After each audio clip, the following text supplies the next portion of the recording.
What's up, everyone? Welcome to Bold Voices. I'm Angela Bell Camino. Thank you so much for being here and joining us this evening. I hope you will take part in the conversation in the chat. We love interacting with as many people as possible. If you feel so inclined, it would be great if you could share, repost the stream. We want to get as many people in here as possible to join in the conversation. And also, if you like it, please like it. And if you haven't already, please subscribe on YouTube. Would be much appreciated. I am so excited about the guest tonight, and I will introduce her in just a second. But we have a vocal, influential voice in the firearms and women's self-defense space. She focuses on encouraging and supporting women, especially regarding self-protection and responsible firearm ownership. We just recently connected, and I'm excited to tell that story as well. So this has been great. Basically, she's a prominent Second Amendment advocate, certified firearms instructor, founder of We the Female, which is an organization focused on empowering women through firearms training and self-defense, a published writer as well, featured in Wall Street Journal, Washington Times, Town Hall, etc. That was just to name a few. And focuses on helping women understand firearms fundamentals and build confidence. Wow, the list goes on and on. But anyways, without further ado, so excited to introduce our special guest tonight. And guys, please interact, ask her questions. She's obviously a wealth of knowledge on this topic. We have Kerry Slone in the house, and we also have the one Jay. Jay, so mysterious. Thanks for having me, and you make me sound way cooler than I am. I don't. You did those things. You are those things. I guess. You are cool. I guess. Thank you. I don't see it that way. To me, it's just part of the mission. And I mean, I'm not trying to downplay it or humble brag. That's not the intention. But it is, as people that are out there and doing things, sometimes you forget how much you've accomplished because you're so focused on the end goal that you forget to take a moment and look back at what you've done. And then as you're reading it, like, wow, I guess I've, Yeah, that's a really good point, because it's like you're so in like the moment, like, you're at where you're at now, and sometimes you forget.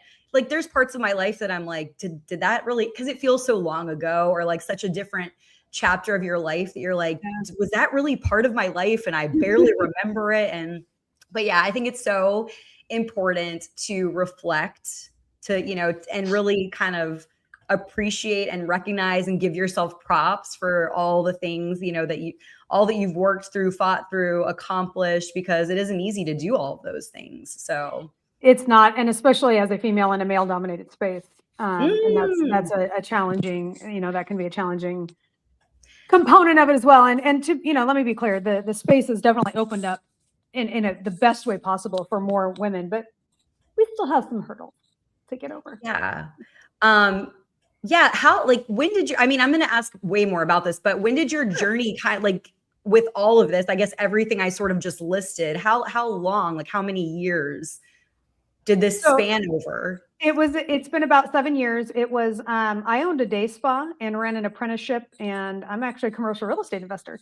And that was my past life. So I was living my best life, working in my day spa, doing some grassroots advocacy for gun rights and self-defense for women, because I'm a domestic violence survivor. I'm the classic textbook, the system failed me. My ex was, originally arrested on felony charges because my face was all bloody. That was their criteria, and a DUI. And the female prosecutor dropped the DUI that they had him on that. And well, they had him on the domestic violence too, because I was willing to testify against him. And she said, "Are you sure you want to do that? Most victims don't testify against their abusers," which is true. Whole other conversation why, right? That's its own thing. But they gave him a diversion agreement, and then he stalked me after that. And so fast forward several years later, a gun control law, I lived in Washington State at the time, a gun control law had passed up there at that time in 2018. It was during the midterms, Trump's first term, and into the midterms, there was a gun control law at the time passed in Washington State that was considered one of the most restrictive at that time. Of course, we've far surpassed that in many states, especially Washington. But I spoke about this law, and I said, for those of you that just voted for this, you just put me in a position, and I'll tell you what it was in a minute. But there was a lot of stuff in the law. But you just put me in a position where I may not be able to buy a gun to defend myself from the guy is stalking me on and off. Like I never knew, it would go in waves, right? Which is common with some stalking situations from abuse, right? They get a girlfriend and they'll leave you alone, and then they come back and bug you. It's kind of a thing. But oh my gosh, yeah. And I said, you just put me in that position, and they were like, oh my gosh, I can't believe that. I said, yeah, you didn't read the fucking bill.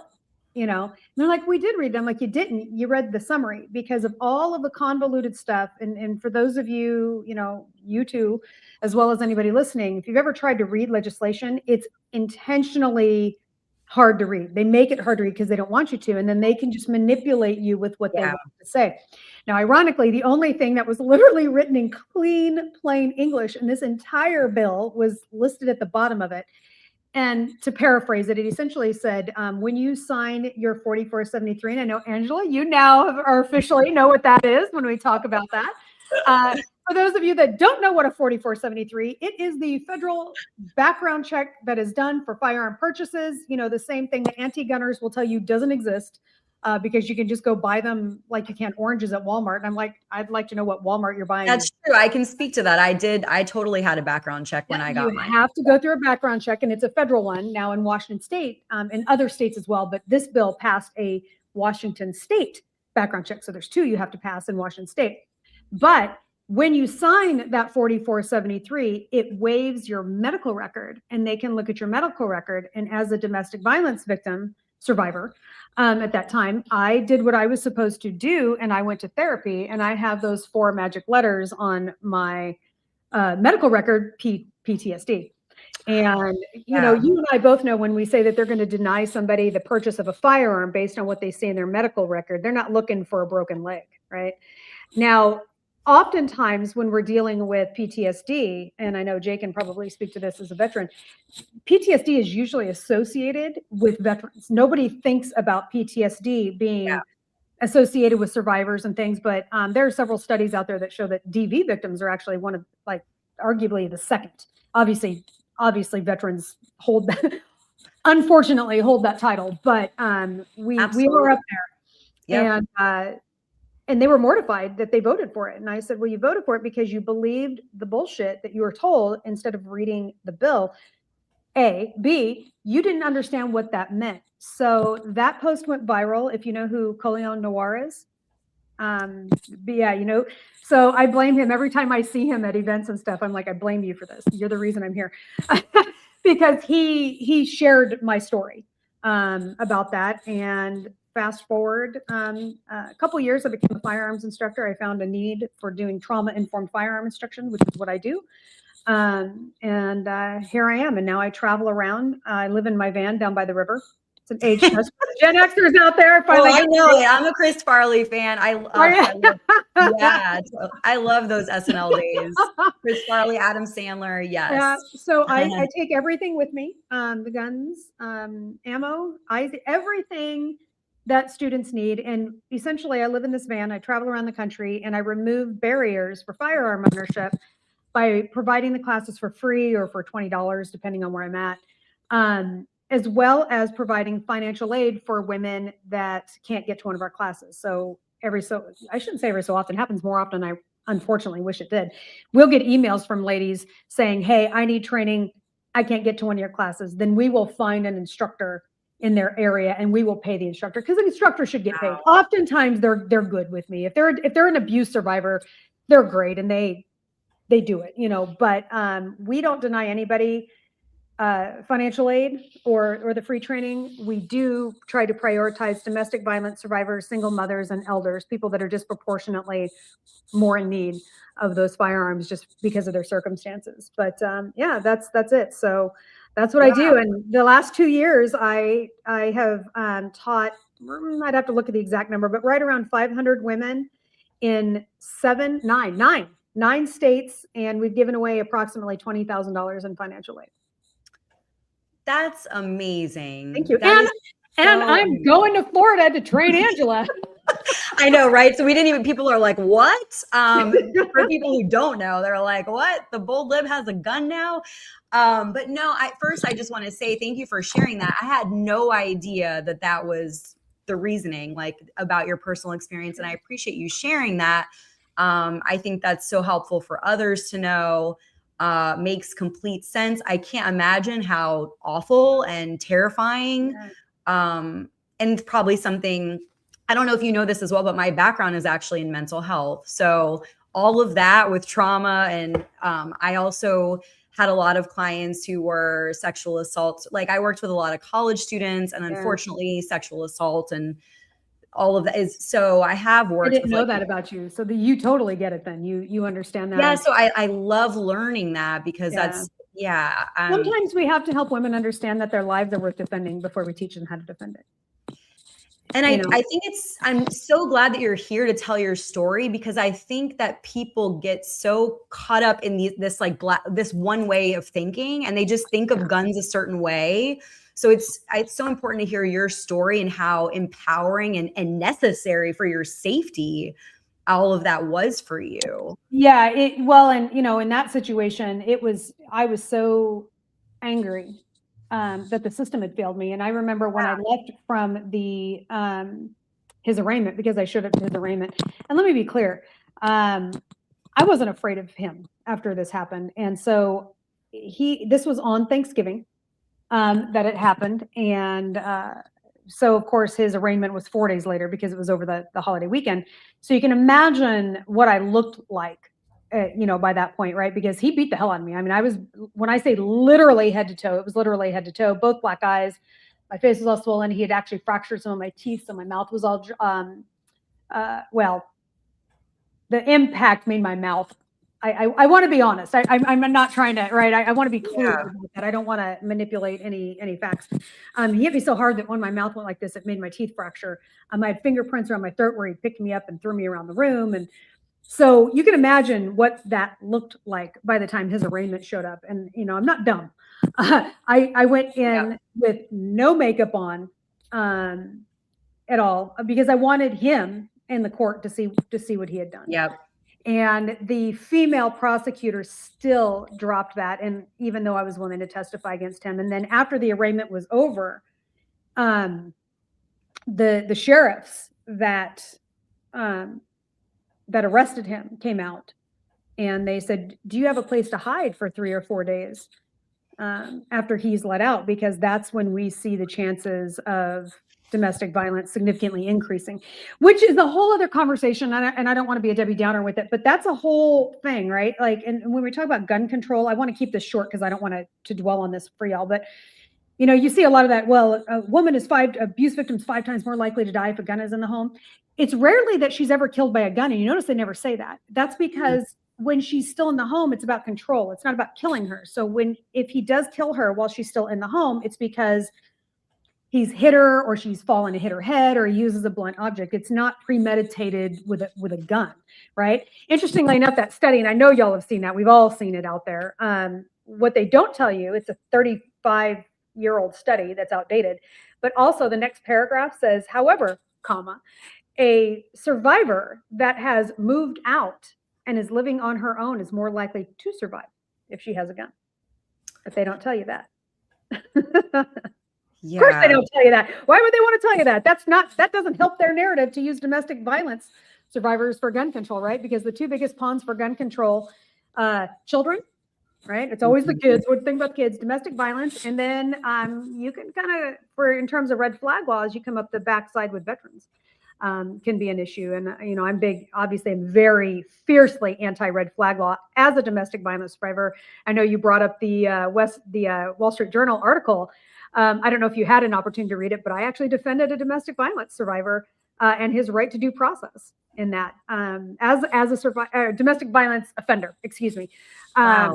And it was the Rahimi case, the one that went to the SCOTUS, and of all of the people that we wanted representing us at a SCOTUS case or a gun case. This dude was not it, because he was a piece of shit, this guy. But like most red flag laws, their initial petition that's done is what's called ex parte. And for those of you that don't know what that means that Jay got pissed at Angela, right? And he goes in and he's like, this bitch is crazy.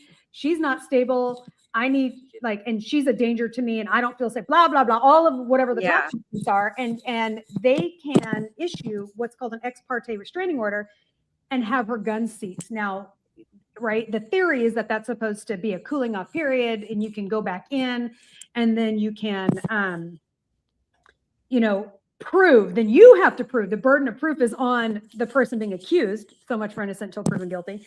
Interesting. Yeah, right. So that you are in fact mentally stable. So, but you have anywhere from, 2 weeks to God knows how long before they get you back into court,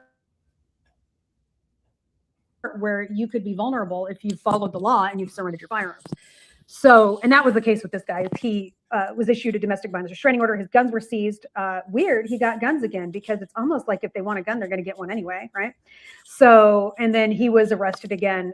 So his conviction wasn't for domestic violence. He had never been convicted of domestic violence, even though they had the evidence. They knew that was the case.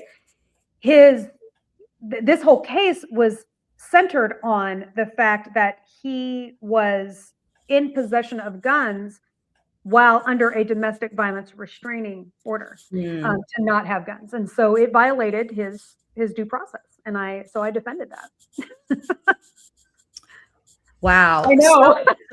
Yeah, no, I mean, I can imagine, like, it must, I don't know, I hope that it's been so rewarding for you to have helped so many people. And one of the things I want to ask eventually, like maybe not right, but is just some of like the highlight standout moments that have been like the most, because I imagine you have so many personal stories of working with mostly women specifically, and how empowering that has been for them. It's been interesting for me and Jay, sorry, you have Jay. Hey Jay, did you want to join the girls in the conversation? You can just tell we're so excited about this topic and the passion around this. But Jay, I know you started telling me about a lot of people who've asked you for assistance and help, and even like you were saying, young women. That's so interesting also. Yeah, I get approached on a regular basis, just because, just being a veteran or whatever. And like, I have a lot of guns. I'm a gun enthusiast. I hunt. And I conceal carry, and both of my kids also carry. One of the things that I like to do is I like to, educate them on the things that they're not thinking about, right? The different safeties, where you're going to actually carry it, I talk them through the things that they're not thinking about, because I'm very practical in how it's done. And it's something, that you're probably never going to use in your life. And thank God for that. But the thing is it's nice to know that you can defend yourself if the situation arises. And so for me, I love sharing that with people, because they feel more confident. And even me as a male, there came a point in my life where I decided that I needed to carry a gun to protect myself. And for me, it was, being a young father, having 2 toddlers and my ex-wife, I wanted to, like, I just decided that, like, I need to have a gun, because we lived just outside of Nashville, and East Nashville is, kind of a sketchy place or whatever. And so for me, that was the point where, I was like, you know what, I need to have a gun. Like, if something goes down or whatever, like, I need to be able to defend them. And, it comes in different forms, some through abuse, some through other things, but like, for me, I really love sharing that with other people so that they can empower themselves and feel protected. Like, it's such a cool feeling when somebody approaches you with that, because I will never not take the time to explain that to them. I love doing that. Yeah, it's an interesting concept. And with women in particular, oftentimes the way we get to them isn't necessarily for themselves, right? Like culturally, inherently, biologically, arguably, women tend to lean into martyrdom a little bit more and like sacrifices and things. And so oftentimes I've seen this in my classes where women themselves, especially we call them Granny Oakleys, our elders. I teach a lot. Somehow I've landed in like this space where I teach a lot of elderly women. And I use that term carefully because I'm getting close to that age, right? It's they're listening. They're my husband was mortified because he got that he got the senior discount the other day at Lowe's. I was like, you took it, didn't you? He goes, well, hell yeah, I took it. But and he's younger than I am. But so I was teasing about that. But I somehow hit that niche, which I'm okay with. But I've had one in particular. One of my favorite stories was one of our Granny Oakleys. And she was like, well, I don't know that I could shoot somebody, can't I just shoot him in the knee? Which, again, whole other conversation why we don't do that. That's actually a training lesson that we give. But I looked at her and I said, because she's like, I'm old, blah, blah. And I said, would you do it for your grandchildren? And she leans over the table. She was sitting in the front row and everybody was behind her. She leans in and she says, I can kill them. And all of the ladies behind her were like, yeah, right. That's what they want to hear. And I said, so why wouldn't you do that for yourself so that you can be there next time it's all it took. She came back to my level 2 class and she was drawn from a holster and she was going at it. And I mean, she's actually where that's where Granny Oakley was from her, because it took talking about the children, right? To get that. And that's oftentimes what happens, like he was saying, like once it was these kids, and that's oftentimes what really is the impetus for firearm ownership, particularly for women. And I want to comment here. You've got a comment over here I see in the chat. Let me before I pop off about it, let me put my glasses on to make sure I'm reading it right. A little 38. Yeah, 38. Look, if you followed me for any period of time, you know that there's this joke. I hate revolvers. I don't hate revolvers. However, revolvers, especially little 38s, are not the best gun to teach women to shoot with. They're incredibly painful. They have long trigger pulls. The grip is a little awkward. I'm not discouraging somebody from owning a revolver if they want to, but I've literally had dudes, and I know Jay, I can't wait to see. I know you'll get it because as a woman, but Jay is somebody who's a gun enthusiast. I've literally had dudes say that women just need revolvers because they're not as mechanically complicated. So essentially, women are too dumb to understand how to operate the gun that you just purchased. Nice. And I'm like, wow. And this still exists, right? This is still, this is a real thing. The dude wasn't being funny. He was serious. Like, this is still a mentality that we as women have to fight with in this space. Jay, I'm sorry. Yeah. Well, for me, it's a game of seconds, right? You have literal, so quick, and it's got to be something that you're comfortable with. It's got to be something that you can get to quickly, right? Because you have seconds, and most people are not even going to aim. That's right. When they are in this situation, they're not ready for that conversation, sir. Yeah. So most people will not aim because the adrenaline is so high, and it's like I describe when you first go into combat. You train, you fire at the ranges, you do these scenarios, you go through all this. And when you get in the situation where you can actually pull the trigger and shoot at an enemy combatant, it is so surreal that a lot of people freeze. Yeah. They absolutely freeze because you cannot believe that you're at the moment that you've been training for sometimes years for. Yeah. And it's very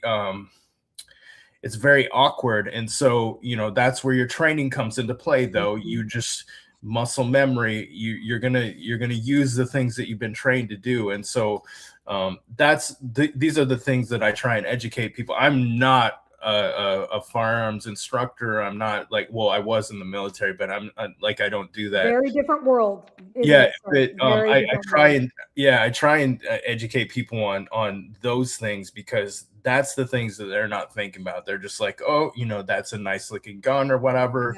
Yeah. I could see myself carrying that or whatever. And what caliber should I get? And the thing that I say is it should be something that you're comfortable with. If you're comfortable carrying a 22, if it's a 22 that's good, then carry that 22, right?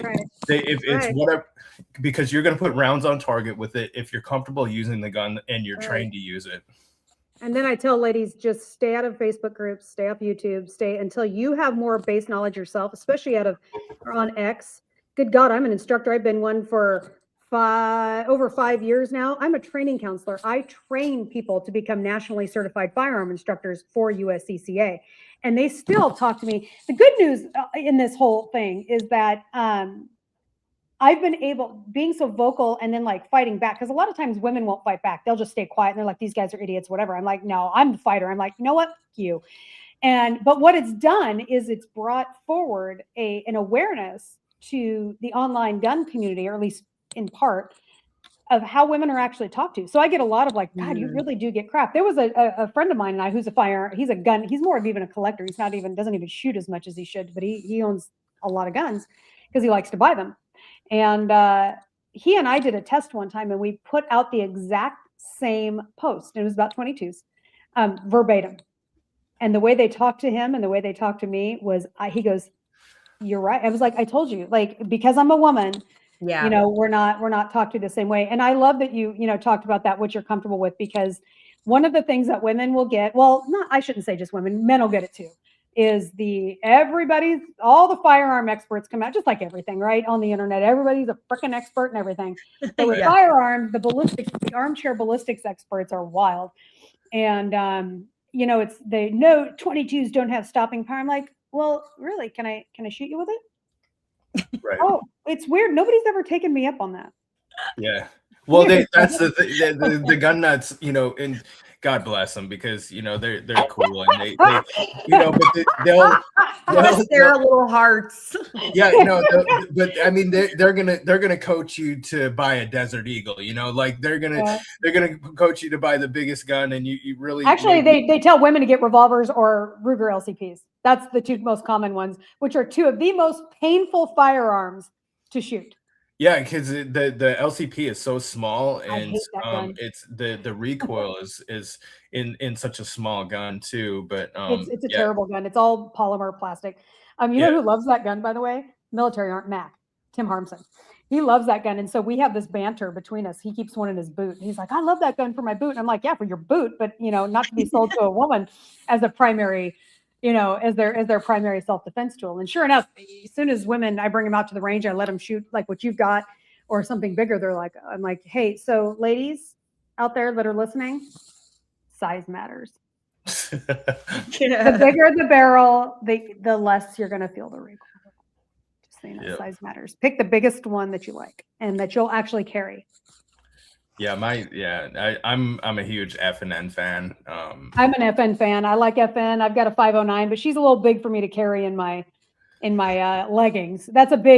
She's a big gun, Angela. The FN 509 is a full size 17 round gun. I've got a 365 over here on my table. I was doing a video with I love living in Georgia. I live in Georgia. I don't have any kids at home. I got guns laying everywhere. And it's I was doing a video about our most popular guns brought to class, and one of them is the 365. You have the Rose version, which was my friend Lena's her vision to bring women in. And I kind of heard when I picked up the gun, because I heard this, like the guys that were working there were, you know, oh, this is beautiful. Like they hardly ever get them. I mean, I was very fortunate to get this beautiful gun, which I have a picture of that I'll show. But I heard that story and I didn't realize that was your friend. But yeah, we may or may not be discussing doing some stuff together at the beginning of it, because her schedule is the way it is. It'll be a year before we can do it. But we've talked at SHOT Show, which was just a few weeks ago, and I did some training with her down in Florida, actually at WAFT. I got to do some hand-to-hand training with her. She is truly one of the kindest gals. But I mean, look, I don't know if you know her background. Like her mother is from the Smith & West, like one of the families of Smith. Wow. Like, yeah, she's like, her whole family is what we call like gun industry royalty. Okay. And she didn't get where she's at because of her family. I mean, could some opportunities maybe because her dad is a world record holder for shooting? Yeah, possibly. But she can shoot. Like it's not like she's not propped up just because she's a chick and this is her parents. No, she's like what, a 10 or 11-time world champion shooter, championship shooter. So no, she can flat out run a gun, but she's also an amazing human. And I adore her. She's good people. Well, I'm so glad I have this gun. So a little bit about that story. But by the way, they're like potato chips. You're not done.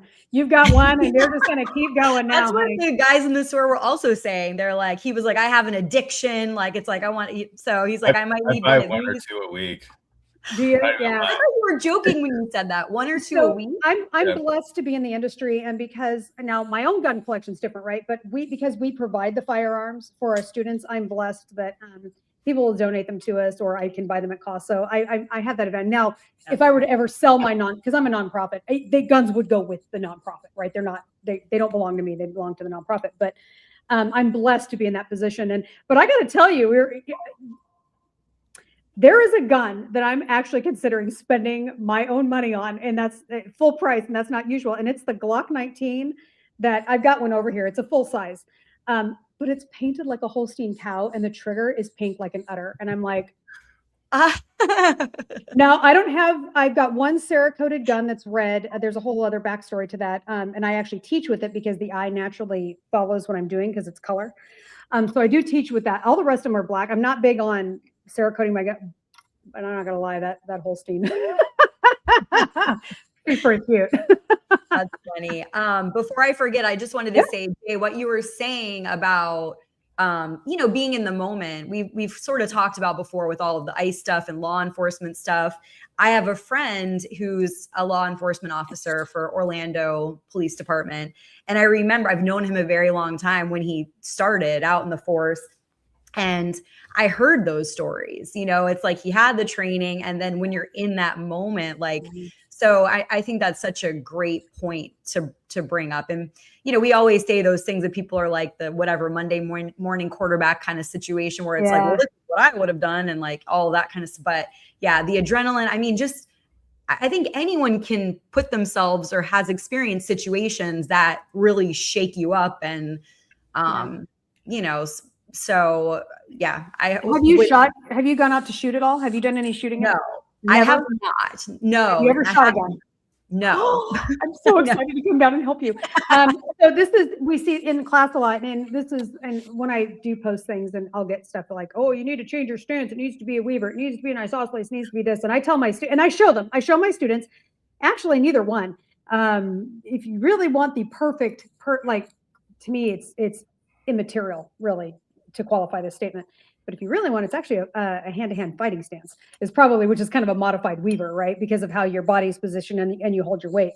All that to say, I tell my students in my class, do you think when you're digging through the dollar bin at Target, looking for stocking stuffers for the kids, that you're going to give a shit where your feet are? No. The reason we teach you to draw from a holster and we teach you to drop that elbow, there's a couple of reasons, but one of the biggest reasons is chances of you getting up here are probably pretty slim, right? Even like Jay was saying, like you're not going to get on target, just the adrenaline stuff. Timing, right? Do you know how long it takes for somebody to cross 30 feet? Not long, right? And my husband's 6'3", it takes him less than a second. So the chances of you actually getting up and on are slim. Did you see the Nick Irving? He's another guy I know who I adore. And Nick Irving, he's an author, but he was a sniper, real life sniper, and cool dude. I met him through Zeke Stout when they had that TV show, and somebody interviewed him and they were asking him and I'm not getting into the rights and wrongs of whether the shoot on Renee Good was justified or not. Okay, I'm not. We could spend 2 hours talking about that, right? So that's not it. What I want to talk about, which is absolutely accurate, is everybody's like, well, he only had to fire one shot, and I'm like, have you ever actually shot anybody in a high stress situation? Probably not. I've had to draw my gun and I didn't have to shoot it, and time slows down. Like what happens? So, and he said 3 shots. He goes, that's about right. Because that's right. Because you keep firing, you don't even know, right? Chances are that cop probably didn't even realize he fired 3 times in the heat of that moment. It's very possible. No, that's a really, really good point. People don't really think these things through, and they've never been in a situation like that. So it's so hard for people to say. Bobby, I see you. Thank you for all the comments. We hear you, Bobby. Bobby, Berettas are good. I don't know if Jay saw this, but Bobby was proud that he made you smile. Finally, I'm like, finally, Jay's never smiled in here before. I smile all the time. Maybe not when Bobby was here. Maybe not. I just try and be respectful. I try and give the whoever's speaking the full attention. I'm just, to be fair, there we go. He's got 2 women sitting here. Is he really going to get much? 2 women that are loving having a good conversation about guns, and you can, yay, Jay. Sit in the back, cheer us on, right? And Bobby also wants a Beretta Auto 9 molded, like RoboCop, I gotta see what he's talking about. Molded. I'm not sure what he means by molded. Modded. Modded. He wants an FRT. He wants it modified. So look, speaking of like older guns and stuff, I got to go shoot a FN. Speaking of which, Jay, have you seen that FN 75 that they've come out with? Mm-mm. So they FN has reintroduced they're calling it the 75 Legend, and it is the exact, basically what they did is they dusted off the blueprints for the model that they made in 1975, right down to the flathead screws that hold it together. And I got to shoot that at SHOT Show, and man, I was on at 25 yards with iron sights like this, baby. It was, she's pretty cool. Yeah, FNNs are my favorite. FNN, the FNX 9 and 45 are the best gun. That's what I carry. I just love it. It just feels good. It just fires well, super accurate. But Angela, you bought a nice gun. Like I'm going to show everyone a picture. And the 365, which she has a version of the 365, that is the #1 concealed carry firearm in the United States. Wow, that is a fun fact that I didn't know. It is consistently the #1. Now, even with all of SIG's back, if you're in the industry, there's a lot of scandal around SIG right now. But even with that, it is still the #1 selling, because most people outside the industry don't know about this kind of stuff, contrary to what the industry, because the industry thinks it's its only universe. But that is you've got a solid gun. You're going to have little to no, if you maintain it properly, you're going to have little problem with it. But just for S&Gs, as we say, shits and giggles, when I come down to work with you, I'll bring several, and you can shoot some other ones so that you can just play with a few and see what you think. So you can see what your next purchase will be. You're so nice. So I have to tell now our connection. This all came, my story, our connection, this whole story came about very recently. I had posted something joking, well, not joking, but just saying, I was supporting voter ID, and does this make me MAGA now? Because that's what everyone's saying. No matter, I'm MAGA now, no matter what. So because everything is black and white. It's either right or left. Nothing is in the middle. Doesn't make sense. So I don't get it. I don't know why we're not all on the same page with that, but whatever. So people are coming at me about all these things, of course. And so I was like, does this make me MAGA now? And the amazing Harvey's Pistol and Pawn, guys, you got to go check them out. Follow them at Harvey's Pistols. They're in Knoxville, Tennessee. Offered to help me get my first gun. And I thought they were joking, but they were not joking. Yeah. So, and then people were tagging Kerry. A lot of people. Amazingness. And it's the perfect connection. And Kerry was so sweet and DM'd me, reached out and was like, I want to help you. And offering your DMs. I know, in the nicest possible way. And I love it.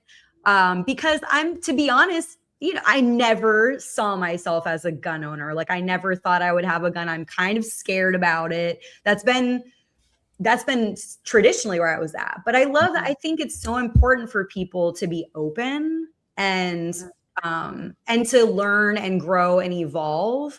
So I'm excited about that. And I can really see, especially now hearing both of your stories, how empowering it can be. So it's really kind of shifting my view, but it's a lot of stigma, because my friends right now around me are like, what? You have a gun? You're the ideal candidate to 100%. train, Because you've never fired before. A lot of people have bad habits that they've fired guns before, or they weren't properly trained or whatever. They bring a lot. Like I've been training people my whole adult life, and you're the perfect candidate for it.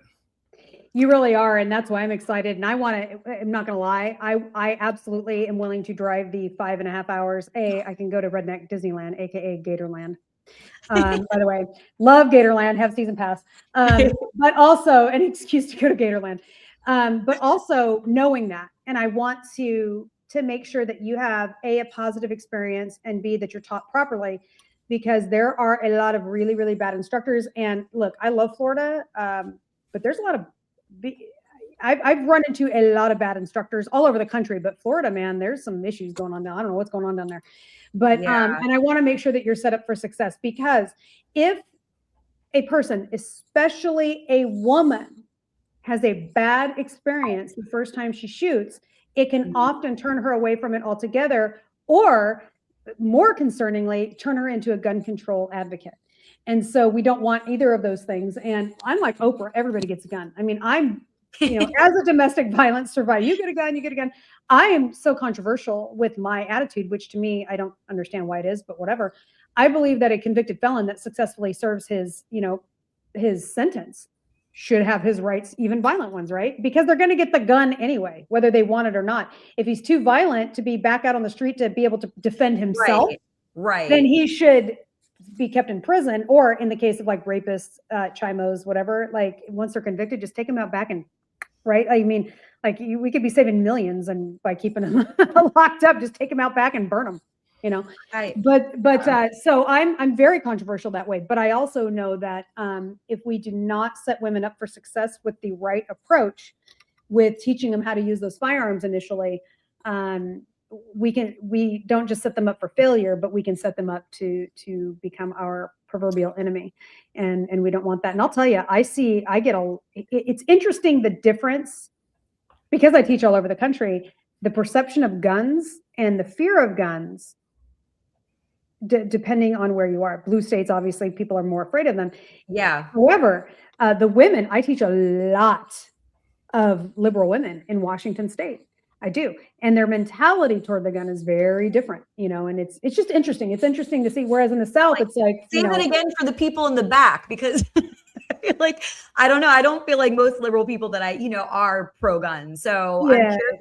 I'm curious what the ones that you've worked with, sort of how, like, what is their sort of perception? Why they've chosen? Well, yeah. So to be fair, a few of them in one of the most recent classes that I taught up there, which it was last year, but last summer, they were convinced.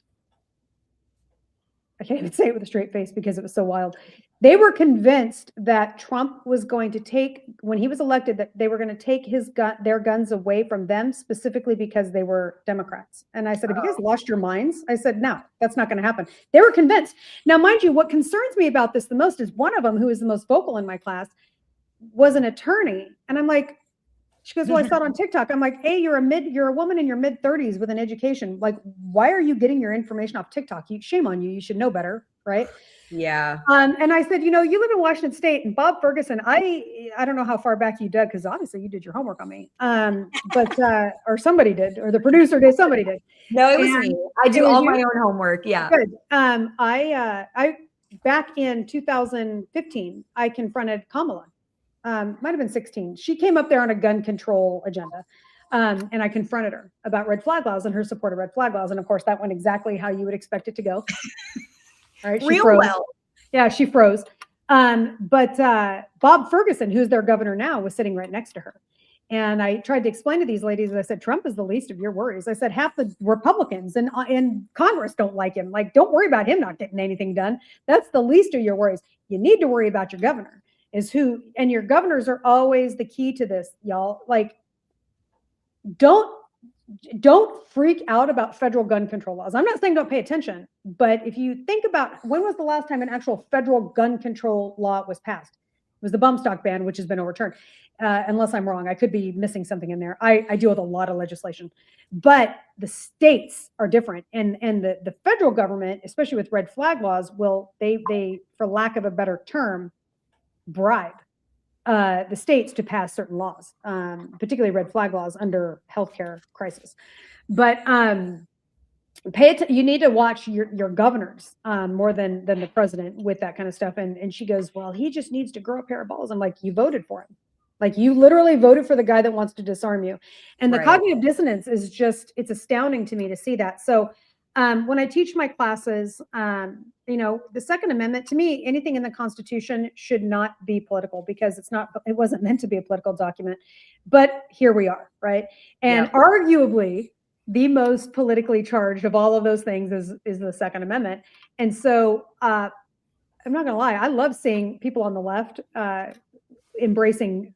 Now they're going about it wrong with some of the dumb shit that they keep saying. And, they always accuse people on the right of being the ones that are the unhinged, mentally ill ones with the guns. I'm like, you guys are literally doing what you're like. No, we're really not. And I'm actually more centrist than anything. I like to refer to myself as conservative-ish. Probably similar to y'all, but I think like most people are actually. But it's interesting to see that dynamic and how those things play out. And in the South, women aren't afraid of guns, but they don't want to go shoot a lot because that's their husband's thing. And I'm like, well, honey, where's your husband now? Your husband can't be around 24 hours to protect you, number one. Number two, if he is, meet me after class, because that's a whole other conversation we need to have, because that's creepy. And number three, like, we get like some of my elders in my classes. This was an eye-opening experience. I have had a few take my classes because they've had to become their husband's protector as they've gotten older, and their husband has gotten Parkinson's or something else. And they've had to come take a class so that they could protect their husband. Wow. And, right? Isn't that cool? I mean, I think it's sweet, but it's also that kind of reality check that, we don't think about that, But one of the ladies here, when I first moved here, I was born in Georgia. So I've moved home after living on the West Coast most of my life. And one of the ladies that I chatted with, because I'm like, I'm not going to be teaching that much here. Everybody's into guns down here. And she said something to me that absolutely changed my perspective. And she said, in her, she was country as a chicken coop, this gal. And she said, oh, we know how to shoot guns. Our redneck husbands teach us how to shoot rifles off the back porch. We don't know necessarily how to be gun owners. And I thought, whoa, that's it right there, right? Because there's a big difference, because even in Georgia, where just because you can legally doesn't always mean you should. Mm-hmm. And it still doesn't mean that you can't catch charges. So we like to refer to it in our classes as the too pretty for prison section of class. And that just because, even legally speaking, right? Look at the McCluskeys in Missouri. All it took was a politically ambitious district attorney to charge them with crimes that they didn't commit. And they still had to go through that kind of hell. So, and, minimum 5 figures it cost them, right? I'm sure it probably cost them $30,000, $40,000 to fight this over something that ended up getting dropped. So we always think of it in terms of self-defense, but rarely do we think about all of these other factors that go around it. And that's not even getting into the psychological impact it's going to have on you. Like I said, I've had to draw my gun on a crazy homeless guy coming at my car. And I didn't have, he clearly wasn't crazy enough. He clearly was clear enough head to see that gun, and he took off. But I had nightmares about that. Yeah. That night, for a couple of nights, and I didn't pull the trigger, and even in the most justified of situations, it's still going to affect you. And what if you have babies? What if your babies see you do it, right? I mean, I'm not saying don't do it, but these are all things to think about. So if you can really walk away, it's probably just best to walk away until you can't. And then when you can't, be accurate. Yeah, well, it's all like such beautiful stories. So many empowering examples of how you've, helped women, but everyone, and have broken so many barriers when it comes to this whole idea that, seeing guns as something that only belongs to men. So I love everything you're doing around that. Thank you. Absolutely. Women benefit more from gun ownership than men. Bottom line, because we're disproportionately targeted as victims. So ladies, that makes sense. This is your space, and you can own it just as much as the men. Get out there and get a gun and get trained. I want to give a quick shout out to Harvey's, because this is I pulled up this is you know, the post was so nice. Welcome to the club, sweetheart. Tell me what gun you need to complete the ensemble. And the first one's on me. And I was like, what? No way. Yeah. He's great. And, you know, he donated a modified Glock 19 to us at the holidays for me to raise money as a fundraiser. That's amazing. Yeah, I'm going to go up and do some content with him because he's not far from me. But I think those guys are great over there. Amazing. They've been so lovely, so generous to me.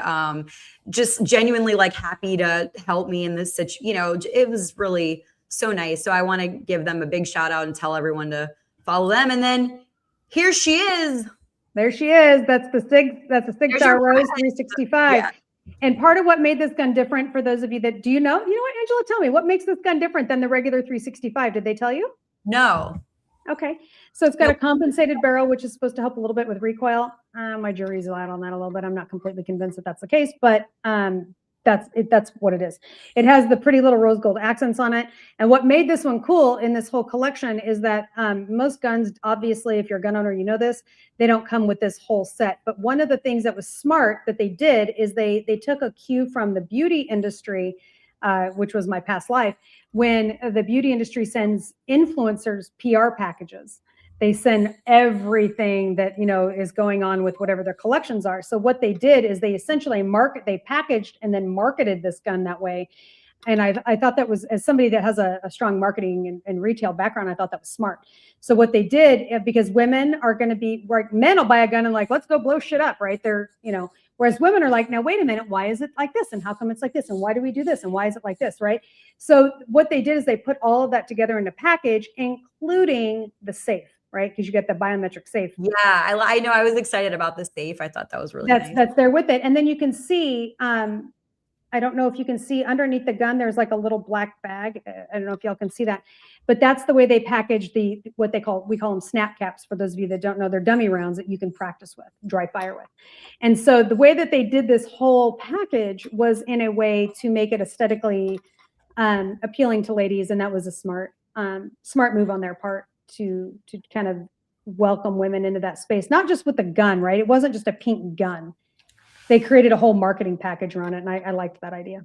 Yeah, me too. It definitely appeals to me. It's beautiful. I'm like also into like beauty and aesthetics, and I love metallics. So I do really love that as well. Wait till you find out about Cerakoting and how the infinite ways that you can have your gun custom painted in metallic, whatever you want, metallic flowers on it. There are people that, my friend owns a company here in Georgia called ATF, and he and then another friend of mine, he makes the paints for Cerakoting, custom paints. Yeah. For Cerakoting, like, you can have your gun done, and like, ladies, listen, if you see a pink gun, you like it, cool. I'm not discouraging you, but do not buy your gun simply because it's pink, because there's this whole world outside of there, and you don't have to settle for the Barbie pink bubblegum or the Holstein Glock 19. You can have it done any way you want, in any color, in any combination of color, and it's like, don't limit yourself because it's a whole other world out there. Yeah, you need a bold lib gun. Bobby said Bel Camino painted on it. That's right. Yeah, you can. I have it put down the barrel of it. That's right. Not bad. The thing is like, have I'm famous online put on there. Yeah. Well, the thing about it is like, people, when the people used to ask me in the military, because I was a fitness instructor too. They would ask me, like, what's the best exercise to do? What's the best exercise? The best exercise is the one that you will do. It's the one that you will do and you will stick with. And so if you have something that you feel comfortable with, you like to carry, aesthetically it looks nice or whatever, like, that is the best one to have. That's the best gun to have. Is the one that you're going to use, you're going to carry with you on a regular basis, you're going to take to the range. That's the one that's the right one for you. And so that's, when people talk about the different calibers and all this different things, it's the one that fits you, your personality, and the one that you're going to carry on a regular basis and not be afraid to use. And that's the right one. Absolutely. And when we get into carrying, and I'm not a fan of purse carry for many, many, many reasons. But that being said, there are some companies out there that have made crossbody carry bags that are actually decent for being able, and I'll get you a link for one, Angela. One of the most aesthetically pleasing at this point, because most of them look like fanny packs that people just carry across, but they actually made a bag, a leather bag, and it's designed to wear across your body. And what I like about it, there's two things I like about it. One of them, the tassel for, instead of it being a zipper or like something that's hard to grab, it's a long tassel for you to grab, and then the bag drops open so you can grab your firearm. Now, there's the whole argument about you're going to flag somebody coming around, but the truth is, the reality is when you're in a real situation where you're using it, it's going to be the least thing that you're going to be worried about. Even though you probably should, because every round that leaves your gun, you're responsible for, right? But what I that's a different conversation. But they also made a chain that goes around, and it's a pretty little gold chain, and it attaches to the bag, goes around a woman's, or a man, I guess, if you man want to carry it, I suppose I shouldn't be limiting people, right? Around your waist, and then attaches. We love pets on this show. We do. My dog. Yeah, the frog. The pets finally good. I'm glad. Well, I've got 4 cats and 2 dogs, and the weather finally warmed up. It's been cold here, and we finally warmed up enough that the peepers are out and all the critters are out in the woods. I've got 30 acres out here, and so they're losing their minds right now because it's been months since they've heard anything. Anyway, so exactly. So it attaches around your waist so that it gives that extra retention at the waist, so that when you yank that out and pull the gun out, the bag doesn't flop up with it, and it's more aesthetically attractive. Which, back to Jay's point, you're going to carry it as a female.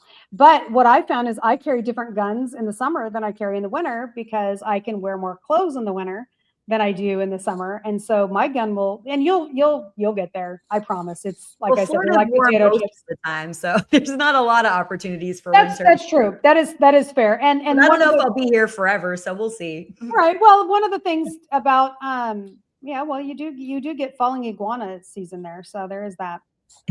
I have not experienced that yet, actually. I was at my girlfriend's and saw it once. It was wild. She lives out in Cocoa Beach, but so that for me is a thing. But that being said, that 365, the reason it's so popular is because of the capacity that you can have. And for those watching, if you're not familiar with what I'm talking about, it means how many rounds you can have in the gun. For as many rounds as you can have in the gun for the size of it. And they were kind of one of the first that kind of did that and kind of changed the game. And so you'll find that you'll be able to carry that when you're around, and I can help you get some really great holsters, or another thing that you can get all kinds of cool stuff, especially a SIG, because everybody makes them. Flowers and glitter and whatever you want. So they're pretty cool. Well, I appreciate you being so, generous with that. I'm definitely, I want to be safe, because, I'm already a little bit scared about it, and this is new to me. I also was told that it's really geared toward women, this specific gun, and first time gun owners. So, that's all sounds really good. It gives me more confidence, I guess. And then we'll help you get over your fear. Yeah, I'm definitely gonna. Yeah, you're my ideal. You're actually my target student. You're the type. You're specifically.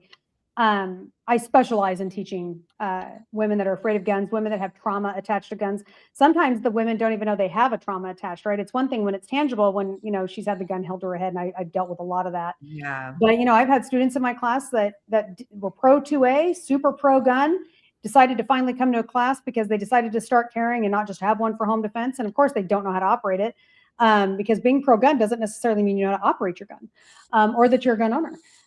But we get up there and it's time for live fire, and they panic and collapse. And one of them in particular, I took the gun away. I said, "Do you have some trauma attached to guns?" And she said, "No. I've never had any episodes with myself." And I said, "What about family?" And then she looked at me and she broke down. And she said, "My brother killed himself with a gun." And I said, "You don't even realize, but that's a trauma that you have attached to a gun, and you didn't realize it." So sometimes it's just, and helping them realize that, because we can make somebody as proficient. I can make a female as proficient with a gun as any dude out there, right? That trains regularly. But if we don't address a core trauma that a student may, and men too, this applies to men too. If they have some sort of core trauma that they do or do not know is there, they're never going to get comfortable carrying that gun every day to be able to use it when they need it. So we need to address that, which goes back to our whole saying in our classes that sometimes we have to help women understand their lives are worth defending before we can teach them how to defend it.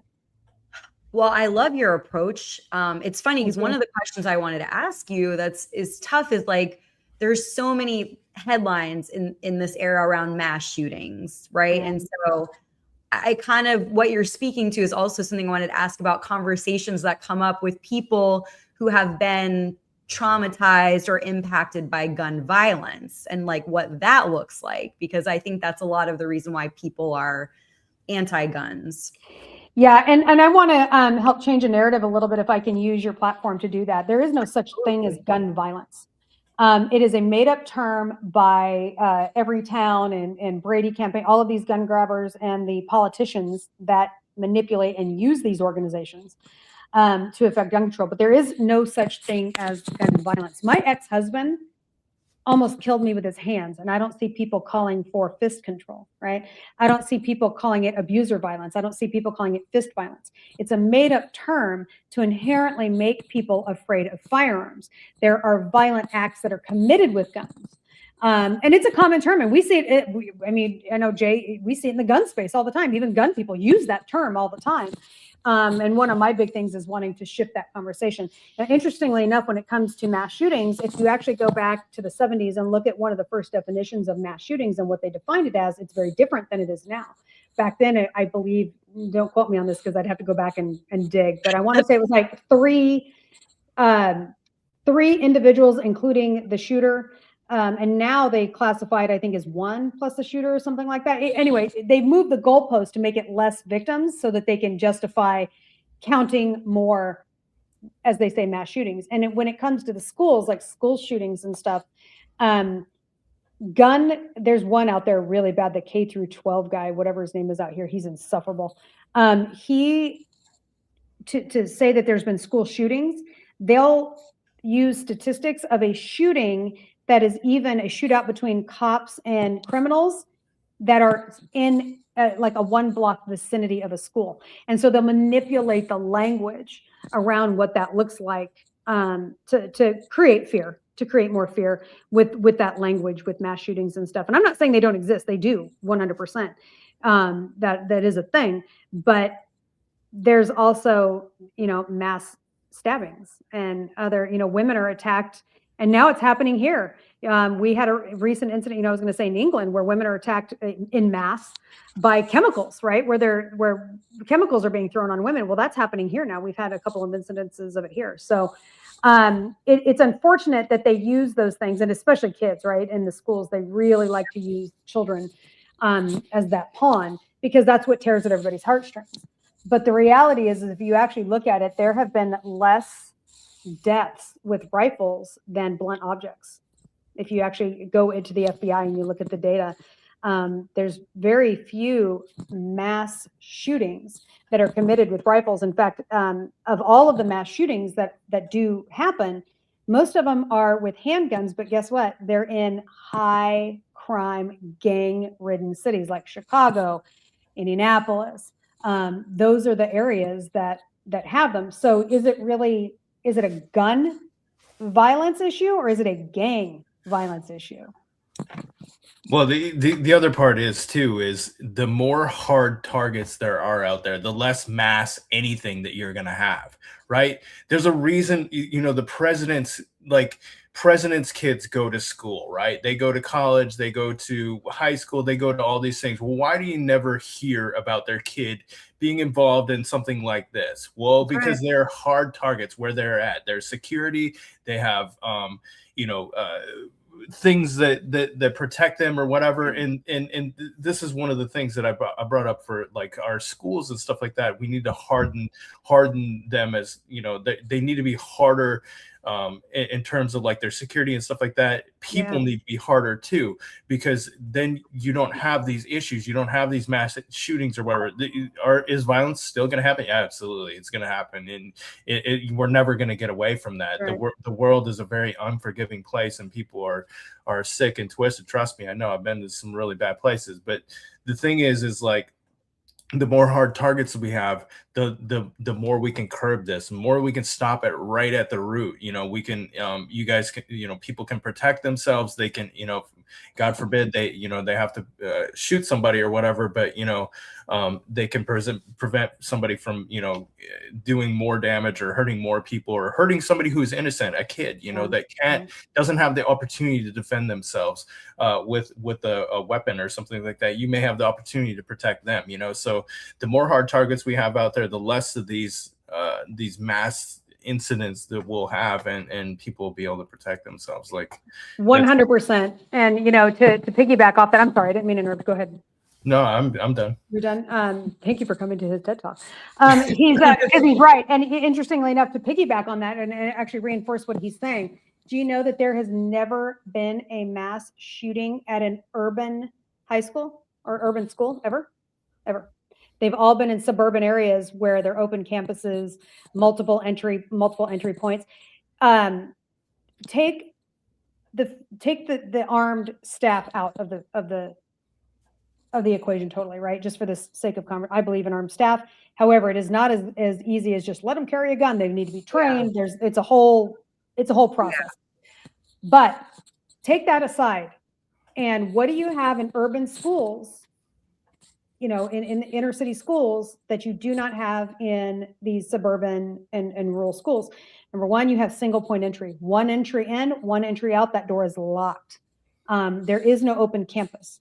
And everybody has to go in those secured doors. They usually have security, armed cops or armed security as well.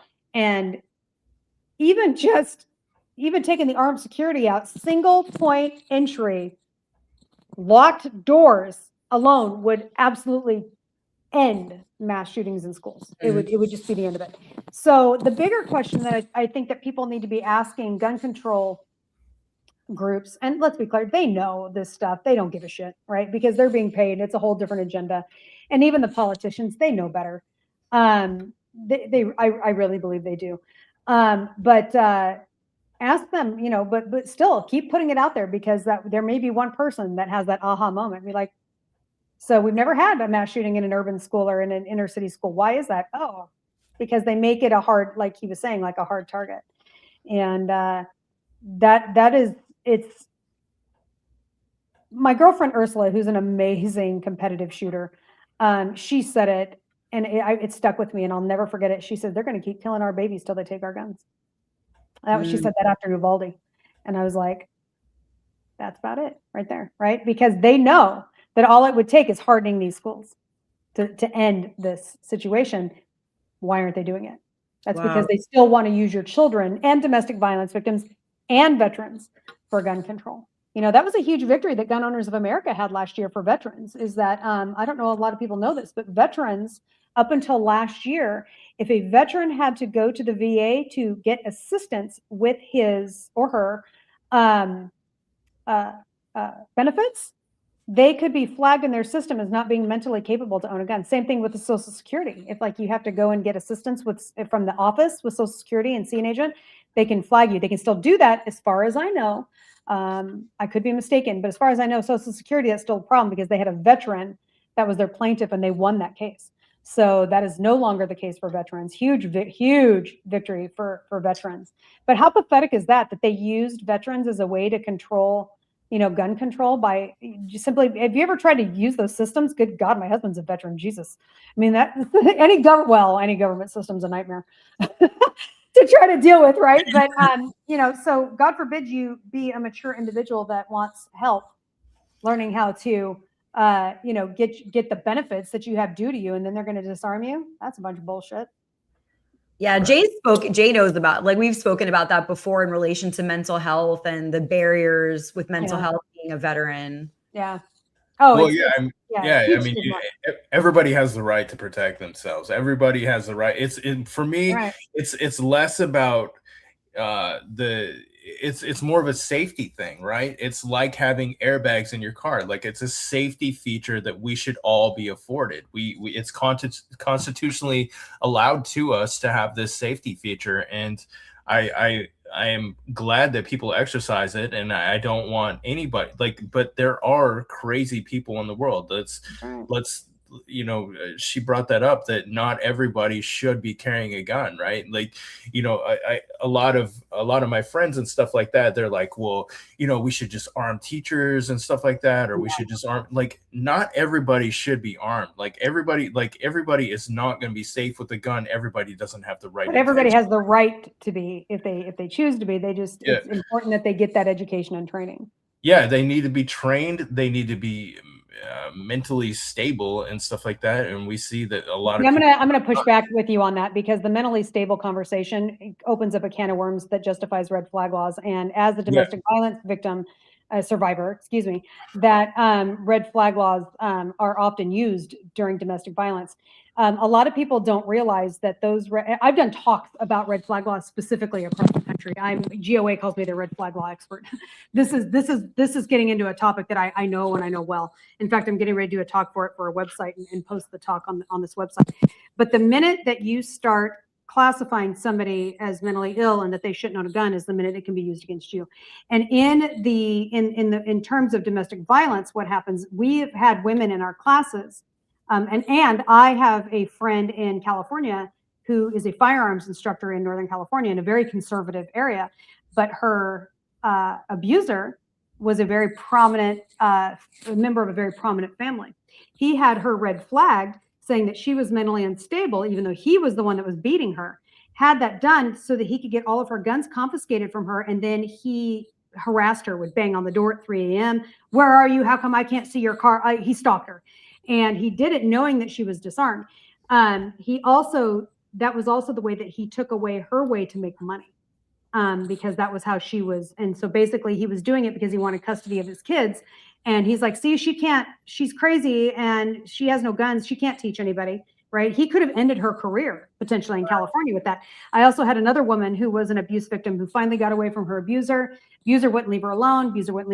One night, he's calling her, and he won't leave her alone. Yes, I know, dog. And she finally turns off her phone because she's just done listening to him. And at 2:00 in the morning, banging on the door scares the hell out of her. I understand. She goes to the door and opens, to answer the door with her gun in her hand. Thank God that she had cops that were rational at that point, because that could have ended really bad, right? When she shows up and answers the door. Her abuser had called the cops, telling them that she was suicidal and she had a gun. And see, what a lot of people don't realize is red flag laws existed prior to their actually having an official name. At some point, that could always be done. So I push back against that, because who gets to decide who's mentally ill and who's not?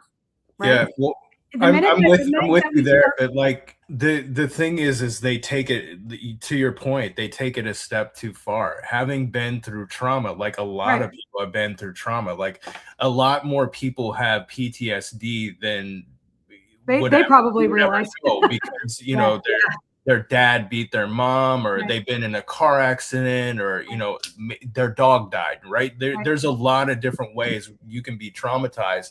But the thing is too, is like, somebody who is a schizophrenic, I would argue that maybe that's somebody, we should look at for maybe not having, like, Irina Zarutska's killer was a documented schizophrenic, right? Yeah, and he also killed her with a knife. So are we going to keep them from having knives too? I would argue that he is maybe a candidate for that. But like, somebody who's been through domestic violence, I don't know what the perfect answer is, But I've got the perfect answer, and the perfect answer is encouraging people to. It is not our responsibility to decide who gets a gun and who doesn't. It's our responsibility to be better trained than people that want to hurt us, and that goes back to the core of the government, right? That goes back to the core of what we were built on: self-responsibility and taking care of ourselves. And I hear you. I understand what you're saying, and this is always a topic that is hot for people. But because I'm coming from a space where I could have been disarmed personally, I understand that, that they're never anybody who's going to try to put a law like that in place. Number one is always going to take it too far. And we have right now, I don't know if you know this, but in Georgia right now, we have a red flag law that was just presented. I did a piece of content on it. And in there, it's I can show up and say, Jay is mentally ill. He's not stable. He's an unstable veteran with PTSD. And they're going to show up at your door and take your guns. And then you, 14 days, if this law passes, 14 days later, you have to go in and prove that you're stable. First of all, that's a huge violation of due process.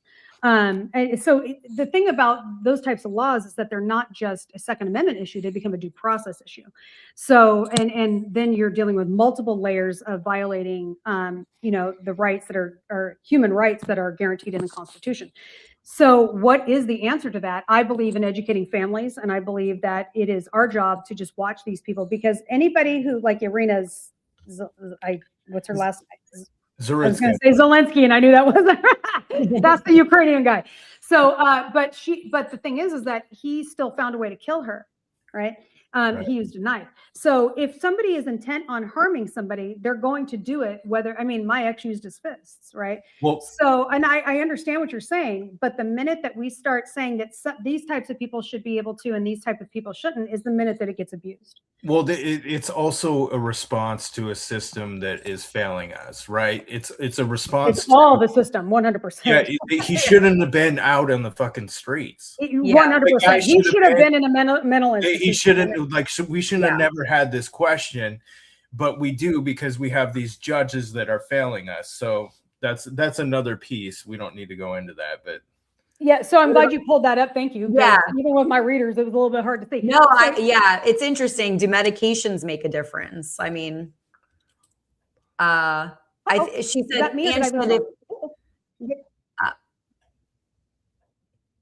I got you back. I don't know if it was my internet or what. I apologize, y'all. No, you're fine. Okay. So certain medications should not be allowed to have guns from a pharmacist perspective. So, and this is where, I think if you're on certain medication, right. But here's the thing, right? And this goes back to the law in Washington State, that part of that law. So that threw me into all of this. In that law, what it says is they can deny me or anybody the purchase of a firearm based on what they see in their medical record, right? Nowhere do they say how far they can look back. No, the way, oftentimes when policy is written, it's not what is written, not how the law is written, it's how it's not written that bites people in the ass. And this was a great example of it. The way that this law was vaguely written by design was to allow the government to overreach under the umbrella that is vague, right? And so in this, they can look at your medical record every year if they want.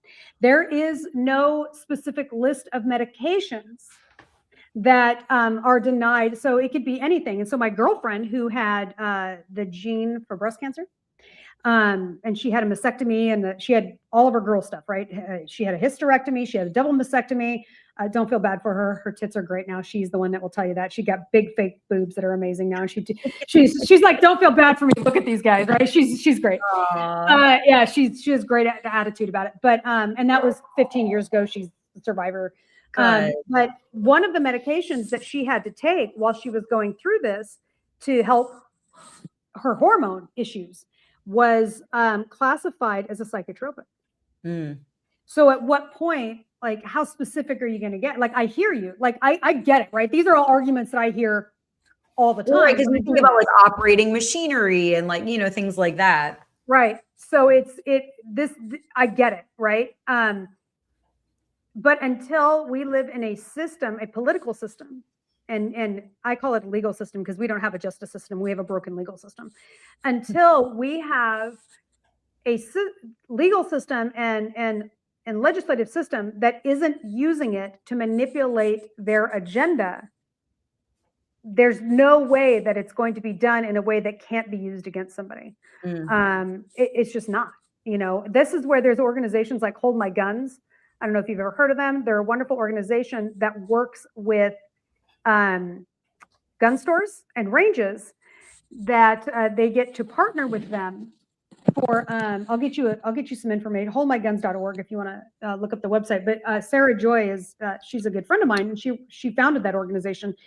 So what she does is she works with gun stores and ranges, and she gets them approved on the list. And so when a family or an individual feels like they're in a crisis, they can intervene and have these guns taken away from the person who they are concerned about until they are better, and then they will give them back their guns. And then this way, right? It's weird, right? It's like almost like private sector yet again is being successful at handling a situation.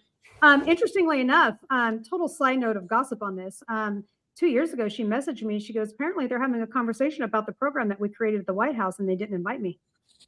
So somebody took her story, right? So they know this is not a conversation that isn't happening in the White House at some point. They know. Actually, it might have been 4 years ago now. Now that I think about it, COVID still has me kind of messed up years. Time is just flying. I don't know. Yeah. So I get it, right? And I hear you guys. I don't want you to think that I'm being dismissive of what you're saying, because I get it. I'm a firearms instructor. Believe me, there are women in my classes, and I'm like, whew.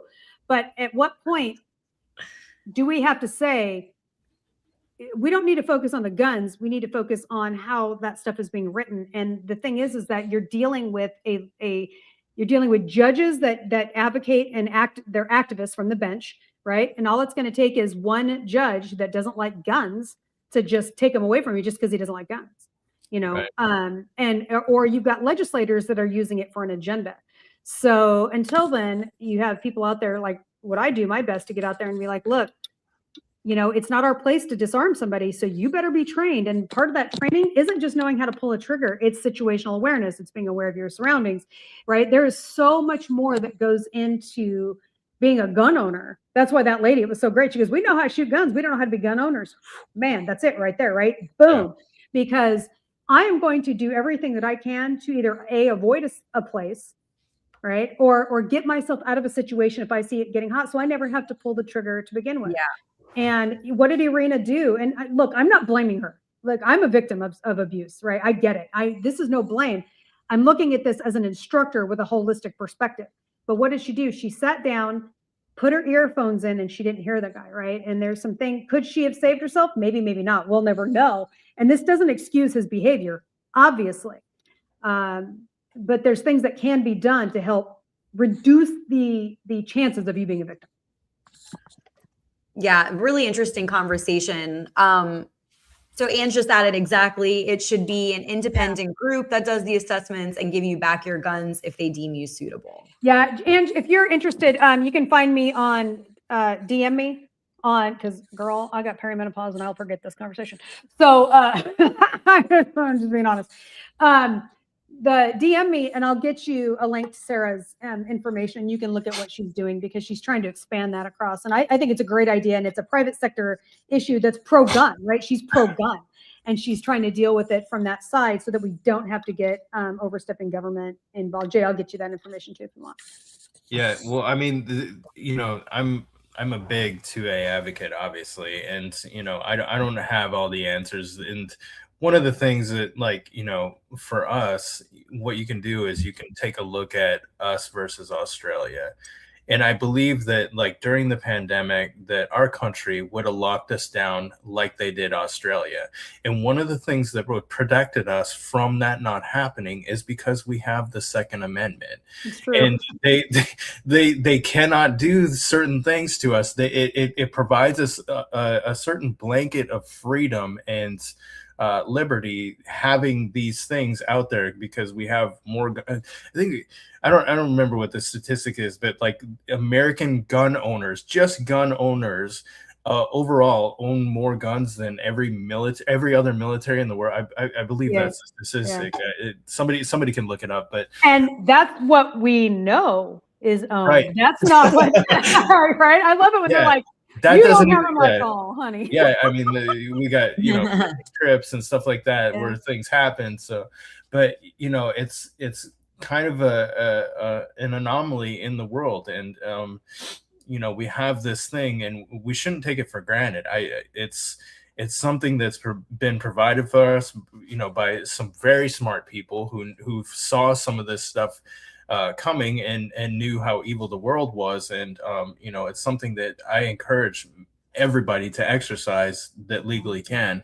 Yeah, and I agree with you, and it's, you know, and it's I used to work for one of the big I shouldn't say pro gun researchers because he's neutral, but a lot of his stuff actually debunks a lot of the gun stuff. One of the big research projects that you saw him come out with not too long ago was how the FBI was lying about the data for defensive gun uses for active shooter situations. And they're like, oh, there's only like 20%. And he's like, actually, it's closer to half. So, and he's a researcher. He went in, he dug through the data, he had all that. But I did several pieces of content for him when I was working for him about Australia specifically, as well as other countries. And even in other countries, even countries that are island, right, fully isolated with no other countries around them, that have strict gun control, they still have like there's still violence with gun. Like people are going to do it, right? It's going to happen. I just went last year and I spoke at the UN about, you know, and the UN would love nothing more than to see no guns anywhere in the world. But you know who they're using for their agenda? Oh, women are being killed. I'm like, yeah, give them guns. I bet you train those women to shoot back, and I bet you they're not going to have that problem. And so I did an individual talk at this. Yeah, we talked in the main forum with hundreds of people that don't give a shit. And then I honestly, because they want guns, but I did an independent talk and I talked about this, and that room was full of women going, we need to be, and I'm talking from India, Bangladesh, Palestine, Israel. Like I had a woman from Palestine, a woman from Israel, both sitting in there, both wanting, but they're both like, yes, sister, I see you. We need to be able to protect ourselves. Like it was so powerful to see that, and how frustrated they were to see these things. And what's interesting is even under the assault weapons ban that we had, which was under Bill Clinton, the Clinton administration actually admitted that they saw no reduction in violence with guns even during their assault weapons ban.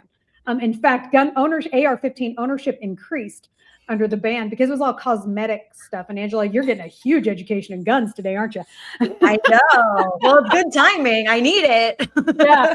So there's actually a huge misconception. Oh, the assault weapons ban and weapon and violent crime went down. Yeah, but that's probably because AR-15 ownership actually went up. Right? It actually increased. It didn't decrease. And even the Clinton administration, who put that in place, admitted at the end of it, they're like, yeah, we really didn't. We didn't see any improvement. Working for that researcher, as nuts as he was, because he was batshit crazy. Because numbers guys are kooky, you know what I mean? But they can be a little kooky. But I learned a lot, and I learned some interesting things, even globally. And I've been blessed to speak internationally on gun rights and things, and some of these perceptions that people have about guns across the world and the violence and the numbers. When you can actually get to the numbers that aren't being manipulated by the government, the numbers don't lie. The more people that are armed, the safer we. An armed society is a polite society. And it is actually a fact. Yeah, we're too close to the cartels too. If we ever ban guns, if they ever it did some mass doing away with guns or whatever, we are so close to the cartels that we would have such a problem with cartel crime in America at that point. It would be the worst idea ever. We would be a terrorist state at that point because of how close to all that, the drug trade, all that stuff. We have it right on our southern border.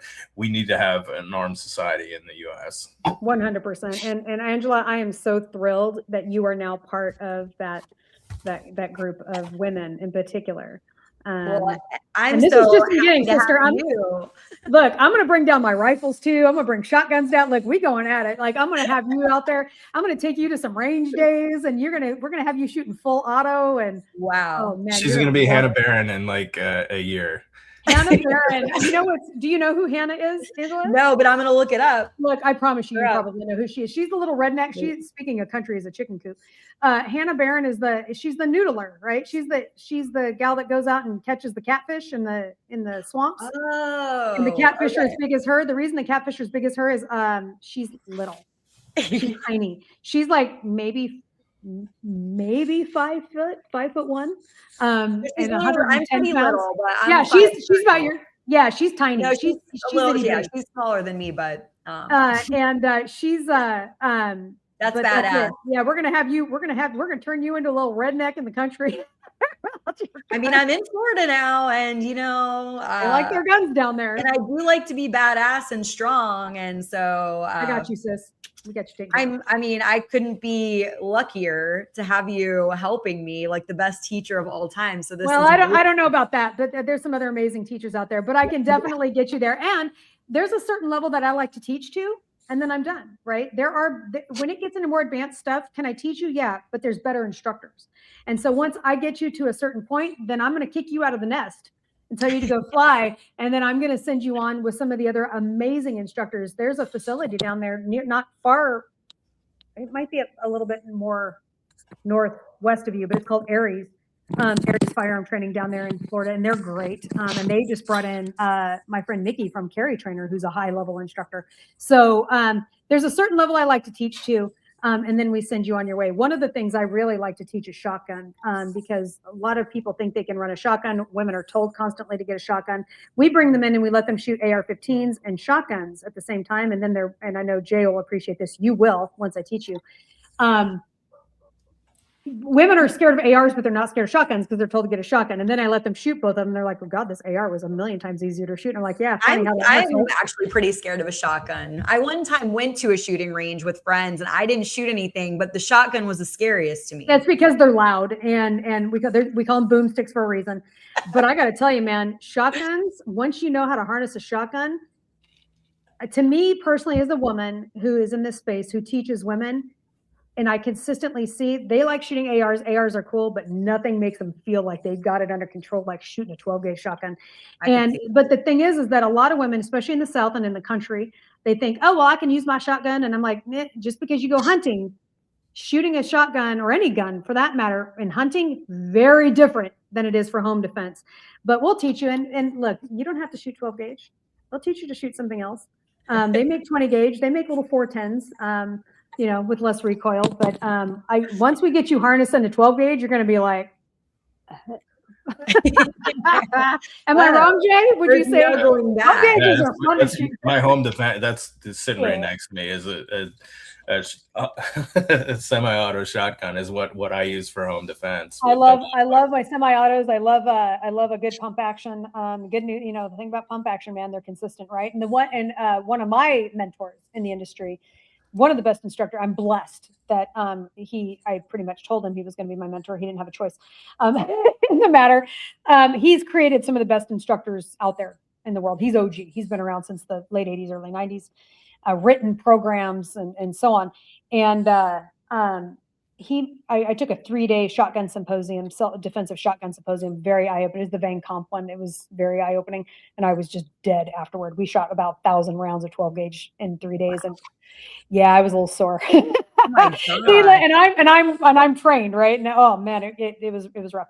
That being said, he made a point that I've never forgotten. And he said the one thing that they're probably never, ever, ever going to go after is a pump action 12-gauge. And I thought, that's probably fair. So I do tell ladies, is it my choice? For me, no, it's not my home defense choice. But then again, well, I shouldn't say that. It depends on the situation. I'm fortunate to be in a position where I know you're coming and I can assess it and grab what I want to grab because I keep them all next to my bed. Yeah. But oh, it's just an animal. I'm going to grab this. Oh, it's this. I'm going to grab this. I'm lucky that way. Not everybody is, right? And so, in fact, I'm getting ready to teach a class with Terry Ann Bowman, actually in Iron Rose, talking about how to assess your home situation for the type of gun that you use for home defense. A 12-gauge may not be the best choice if you live in an apartment, right? It may not be the best choice if you live in a townhome where the house is right next to you. So there are factors involved. Even a handgun with the right ammo can go through the wall if that's a problem, right? So I'm going to be teaching a class on how to choose your home defense weapon based on on doing an assessment of your home environment and where you live. Yeah, and I think that's going to be, and women are they think more like that, right? But I love me a 12-gauge, man. I love them. And they are, if you want to end the game, Get a 12 gauge shotgun with double aught buck or a slug, and you are done. Because if I'm close enough to you and I'm shooting you with a slug out of a 12 gauge, I'm gonna take your head off. Right. But Joe Biden, just get a shotgun. I'm like, tell me you don't know anything about shotguns without telling me. Because you're probably more likely to survive an AR shot at the right range than you are a shotgun with the right load. So, but we'll teach you all of those things, Angela. I'll bring down my shotguns. I'm so grateful. I mean, the expertise. It's amazing. It's so good. I just wanted to say, so Ange chimed in and said 100% guns are banned in New Zealand. Yeah, there's a gun shooting almost every week, just a little isolated island at the end of the world. So yeah. And so this was what the research, and to circle back to that research that he did was every country in the world. He actually assessed every country in the world and whether they had a border, didn't have a border or whatever. And there was no guns or no gun. It was irrelevant into how the numbers of crime, just like here, right? Whether there's like states that'll tell you, oh, well, we have reduced crime. Do you, or did you guys stop reporting it? Right. What kind of crime? You may not be having more with guns, but what other crime increased, right? So for those of you that are listening to this and and Angela, you're being newer to this, it is, always ask the questions behind what they're saying. I mean, this being in the political world anyway, right? What else is going on here that they're not telling you? Exactly. I just feel like with guns, it's more so than usual, right? Okay, it's kind of like domestic violence victims 5 times more likely to die if a gun is in the house, which they don't actually say by gun. Yeah. It's like, okay, yes, and ... Right. What else is part of that conversation? Yeah, dig a little deeper, right? Yeah. Well, I would never want to take you on with the argument because you've done the research. You have all the things to back it up. So, I mean, well, I want you to, though, if you have, I want you to, because I want the opportunity to challenge it and push back on it. Number one, but number two, you may present something to me that I haven't heard. Right? I've not heard it all. I've not seen it all. Jay hasn't heard it all, hasn't seen it all. Jay, he was an active combat veteran and obviously seen some shit over there. But, has he dealt with a woman with 3 kids and carrying, right? It's just different. It's just different experiences, and all of those experiences. And this, you've got a large platform, and this is a new world for you. And this podcast is newer for you. And I think I love it. But it's these types of conversations that we bring these all together where we can start to see these things. And like this gal, like from the pharmacist, she's like, okay, well, maybe I didn't think about that, but yes, a private entity coming in can help with this. So it's all of these conversations when we can come together. And as you both know, being large platforms, everything's black and white, like we talked about earlier. Exactly. And it's opportunities like this. I mean, you guys may present, look, I'm open. If you think you can present a justification for me to justify gun control law, I'm here for it, but I doubt it. Yeah. But that doesn't mean that I'm not willing to listen. And you may tell me something, that I haven't heard. So it's definitely there for sure. And that's actually exactly what I mean, is that there are people who make these sort of like blanket statements, right? So some of them, critics are like, guns make society more dangerous. There's just all these very like rigid, one track, ways of thinking, that carrying guns escalates a culture of fear and being more afraid. You've spoken and dismantled all of these things during this conversation, but like, these are some of the things that people just say, but you have facts and research and experience. And that's the thing that people need to hear. And that's why I'm so glad that both of you were able to have this conversation, because I really hope so many people listen, because and are open to learning and not just being in this box of, everything is even with guns, there's nuance with everything. Now, my personal philosophy on gun control is still steadfast, but I also am not naive enough to not understand that there's nuance to these conversations. It's that need to be addressed, and of course, ideally, always in the private sector when possible, because that's how shit gets actually done. Not when the government anytime the government gets involved, and I don't care if it's Republican or Democrat, shit's going to go downhill. Period. Yeah. Anytime the government gets involved, it's never going to end well, as far as I'm concerned. Well, Jay, did you have? Yeah, well, I was just going to say that, like, educating people on guns and talking openly about it creates a level of respect. Being educated on guns, people are going to respect them more, which is what you want. You want them to respect it. It's a real thing. It's a tool, and it can do some very real things. And so, you want people to respect them, to treat them with care, to be responsible with them. And part of that is, educating them, talking about them, like part of gun ownership too is understanding the laws, right? You need to understand the laws in your state and like federal laws, state laws. You need to understand all these different things. Like, it creates a certain level of responsibility around them and safety. And, having these conversations, especially with somebody who's a new gun owner who may have, anti-gun or people that support gun control listening, and it helps too. One of the things, like, for example, when I owned my day spa and I was as a medical esthetician and nail technician, all the stuffs, and I would get women that came in all the time. And when they found out, I carried a gun for years, and most of them didn't know it until I came out. And when I came out of the closet, they're like, "Oh my God, but you're not." Oh, so they would come in, they would ask me questions because I wasn't one of those crazy NRA gun owners, right? So it's important for people out there to see people like me, Jay, and especially you, Angela, that you've come into this space because people already may look at you with certain, and I get, you've got a whole thing with your, how people perceive you. You got me in the beginning before I knew with that. And I don't remember you, it was something over abortion or something. It was years ago. And I was like, oh, damn. Okay. Oh, I see what's going on here. Okay. With your platform on X but now the people that follow you and that are fans of you will be like, okay, so, she's not one of those crazy NRA redneck dudes. Yeah. Right. And that starts to change the conversation. And on that note, I had a very far left, arguably feminazi, we can call her, as a client of mine for years. And when I came out as a gun owner, she was like, oh, I didn't know that. And she goes, but and that was that whole conversation. And then I had given a speech on the Capitol lawn in DC, and she asked to watch it. And she did. And I talked about my abuse and how I couldn't eat for days because my mouth was tore up and things. And so I didn't want to get up there and just stand up there and say, don't take my guns. I wanted to give people in the audience a reason to emotionally connect. And I did. And she watched the video, later, a few weeks later. And so she's listening to me as I'm telling the story about how I had gotten to the point where I was gaslit to where I couldn't make dinner because if I made dinner, it was never right. If I didn't make dinner, I was a piece of shit. Like, that's right. Because that's what abuse, the physical is one thing. It's the psychological abuse that women go through. It's way worse from somebody who's been there.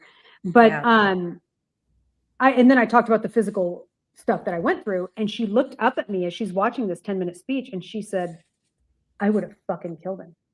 Or excuse me, I'm sorry. I would have fucking shot him. That's what she said. And I said, would you? And she realized what she said. Yeah, I would have. Now you know why I carry a gun. And then just coincidentally, I ran into her a week later. I was actually out running and I had a gun on me, and it was the summertime. So when I came into my day spa that I owned, and she was there seeing another one of my employees, but the thin fabric on the tank top I had because I was out running, she could kind of make out the print of it because when I'm running, I don't care. And she goes, is that your gun? And I said, yeah, do you want to see it? She goes, I do. So I took it out, took the magazine out, cleared it out, locked the slide back, and handed it to her. And she says, I could do this. And I said, could you? It changed her. But it took hearing my story. Absolutely. And so we like to say in our classes that, or advocacy, when people say, what is one of your biggest things when we're talking about advocacy for gun rights and getting to people, what is it? I said, especially with women, emotion is good, right? How do you think the left does it, right? Everything's emotional.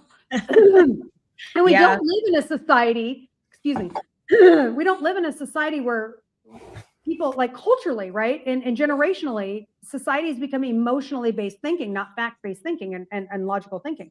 And that's not a bad thing. You just have to know how to adapt. And so I tell people, especially with women, because women are more emotional thinkers. And that's not a bad thing, y'all, because it's that emotional thinking that when time comes for her to light that shit off to protect her kids, that's what's going to do it, not the logic, right? So the right needs to stop like demonizing women and being emotional. And listen, I'll tell you MFers right now, had you sent perimenopausal or postmenopausal women to the Middle East 20 years ago, we wouldn't be having these problems now. I'm just saying, because they would have leveled that thing. So don't talk to me about women not being able to handle shit, because they'd have just been like, we're done. But especially when it comes to babies, right? Protecting their babies and children. So we like to say we want use emotion, but don't get emotional. Remember the Granny Oakley I told you about, right? The logic wasn't getting to her, but the minute I went in with the kids, it changed her mind. Yeah. So the emotional side of it isn't, and that's what happened with this far left, feminist, right? Was I'm a feminist. I'm a real feminist. I don't consider myself a far left nut on that far right extremist side, but then I absolutely cannot stand the tater tot. I call them the tater tot bros, the Andrew Tate manosphere bullshit. I call his followers the tater tot bros. But that's good. Right? Because that's really what they are. They're just little crispy tater tots that are running around behind him and hoping not to get squished in their pocket, Napoleon Dynamite's pocket. But it's we have to meet women on their field, right? We have to meet them at their level and what's going to get them inspired and get them ready to do that. And usually it's going to be more of an emotional based thing as opposed to logic. Like you'll see women out there, especially on the internet, you're like, well, it's my God-given right. Yeah, but that's not usually what does it. Usually what does it for women, it's the I needed to protect my kid. Bless you. I need to protect my babies. Crime is getting worse in this area and I'm scared, right? That's where men are like, it's my right. Women are like, I need this because. Yeah. And not that men don't have those reasons, but that initial entry level, it's not necessarily the case for men the way it is for women. Yeah. And it's such what you said is that like emotions are not negative. So not at all. Yeah. Reframing that whole message. And so I love that you said that because emotions are not a bad thing for women or men. Emotions are normal and they can be good. And women are strong as fuck. Like really, right? Like think about giving birth and like all of these. So women are strong. There's no way that dudes can handle giving birth the way women are very strong. And we can take a lot of times men are sick, their babies. There's that whole thing. And that is kind of true. No, 100%. Right. The man flu. Sorry, Jay. I'm not talking about you, obviously, not you. But. You know what though? I think he gets it. You know what I mean? I think he wouldn't be here with us if he wasn't like, I kind of get it. But I'm looking here at the comments and you answered your own question. The answer is always obvious. Like, I'm not sure if he's trying to be confrontational. I'm not sure what's going on. Should testosterone enraged males be able to own guns? Oh, I see. I put it all together. Now I see what he's saying. So what he's saying is essentially, if crazy people shouldn't own guns, should testosterone enraged men be able to own guns? Right. Right. I see where you're going with that. Now, I mean, that's a fair question, right? Because let's be honest, right? Testosterone enraged males, like dudes that are doping and shit and like illegal testosterone. But we did talk about medication. Yeah. They're kind of crazy. Have this conversation. They can be. Yeah. So that is a fair thing. And I believe that too. It's either all or nothing. Would I love to see us be able to address mental health care and gun ownership? Sure. I mean, I'm not opposed to that. I just don't think that the government needs to get involved because the minute they do is the minute it can be abused. Right. But that's why I love Sarah over at Hold My Guns and some of these other organizations that are doing these types of things. Love it. And actually finding ways to get around it private sector without the government getting involved. So look, we didn't have a president for 4 years before Trump for the second term. I'm like, do we need one? Like if we just take a break for a while. Worry more about your governor than your president. That's who you need to worry about. But another point that you just brought up that we've had in many of our conversations that comes up frequently and something that I really believe in is storytelling. And you just talked about the power of that and people in general, but like you said, with women and emotions, but like making that personal connection, like touching people hearing your story has so much power. And that's something that's really important to me. So with the podcast and the live streams, I really enjoy getting to learn more about people, their backgrounds, their experiences, because we learn so much about you and it really is so powerful and you're so strong. And it's just, I think it really does connect us and hopefully, builds relationships and humanity. It just does, I think, positive things for us, right? For the world right No, now. And I think we agree. need more of that. So, And I think that we've lost, I agree with you. I think social media, people are so obsessed with trying to be famous on social media. It's become, it's absolutely perpetuated a narcissistic culture that we have lost the art of storytelling. I mean, my husband's Native American, right? He's half Native. And, he wasn't fortunate enough to have those stories from his family handed down, for all the different reasons. But, think about how much of those cultures and things, other people's, our cultures, right? How much of that comes through our storytelling, our family lore comes from that. And I think it's great. But I want to ask you, because there's an appendage to this. So let me ask you this first. Why did you make the decision to get a gun? Well, it was difficult. I guess it was, I found it so generous for it to be offered and for it to be kind of, but you put it out there initially for them to pick up on that. And so something inspired you to say, okay, I need to put this out there. Well, I think they offered it based on something else that I said. Okay. So I think they were the ones who put it out there. I didn't necessarily put it out there, but the fact that someone was so passionate about helping me with that kind of made me really like think about it, that it was important to someone else. I think it just really made me consider that, and felt really generous. So it just kind of make me, just be open. Like I think I was saying earlier, and I'm trying in general with most things right now to be open and have these conversations, be like, and question these things we've felt and thought all along, and kind of challenge those things. So I kind of think that's where I was at, is like, this was such a generous thing. And this, that maybe it should be more important to me. And so now having these conversations is just especially hearing from you today, I really do feel the empowerment of it. So now I just have to get over the fears. Well, the fear is easy. I can help that. We got you. I'll have you in a week. I think once I have experience and great teacher, obviously, that's the whole thing, is I haven't done it. I haven't done it. It's a new thing. It feels, and obviously the responsibility of having a gun and what that means feels heavy. And well, girl, you're too pretty for prison. We don't want you going to prison. So we're going to teach you how to avoid it until you can't. Right. And then how to be accurate when you can't avoid it anymore, how to be accurate.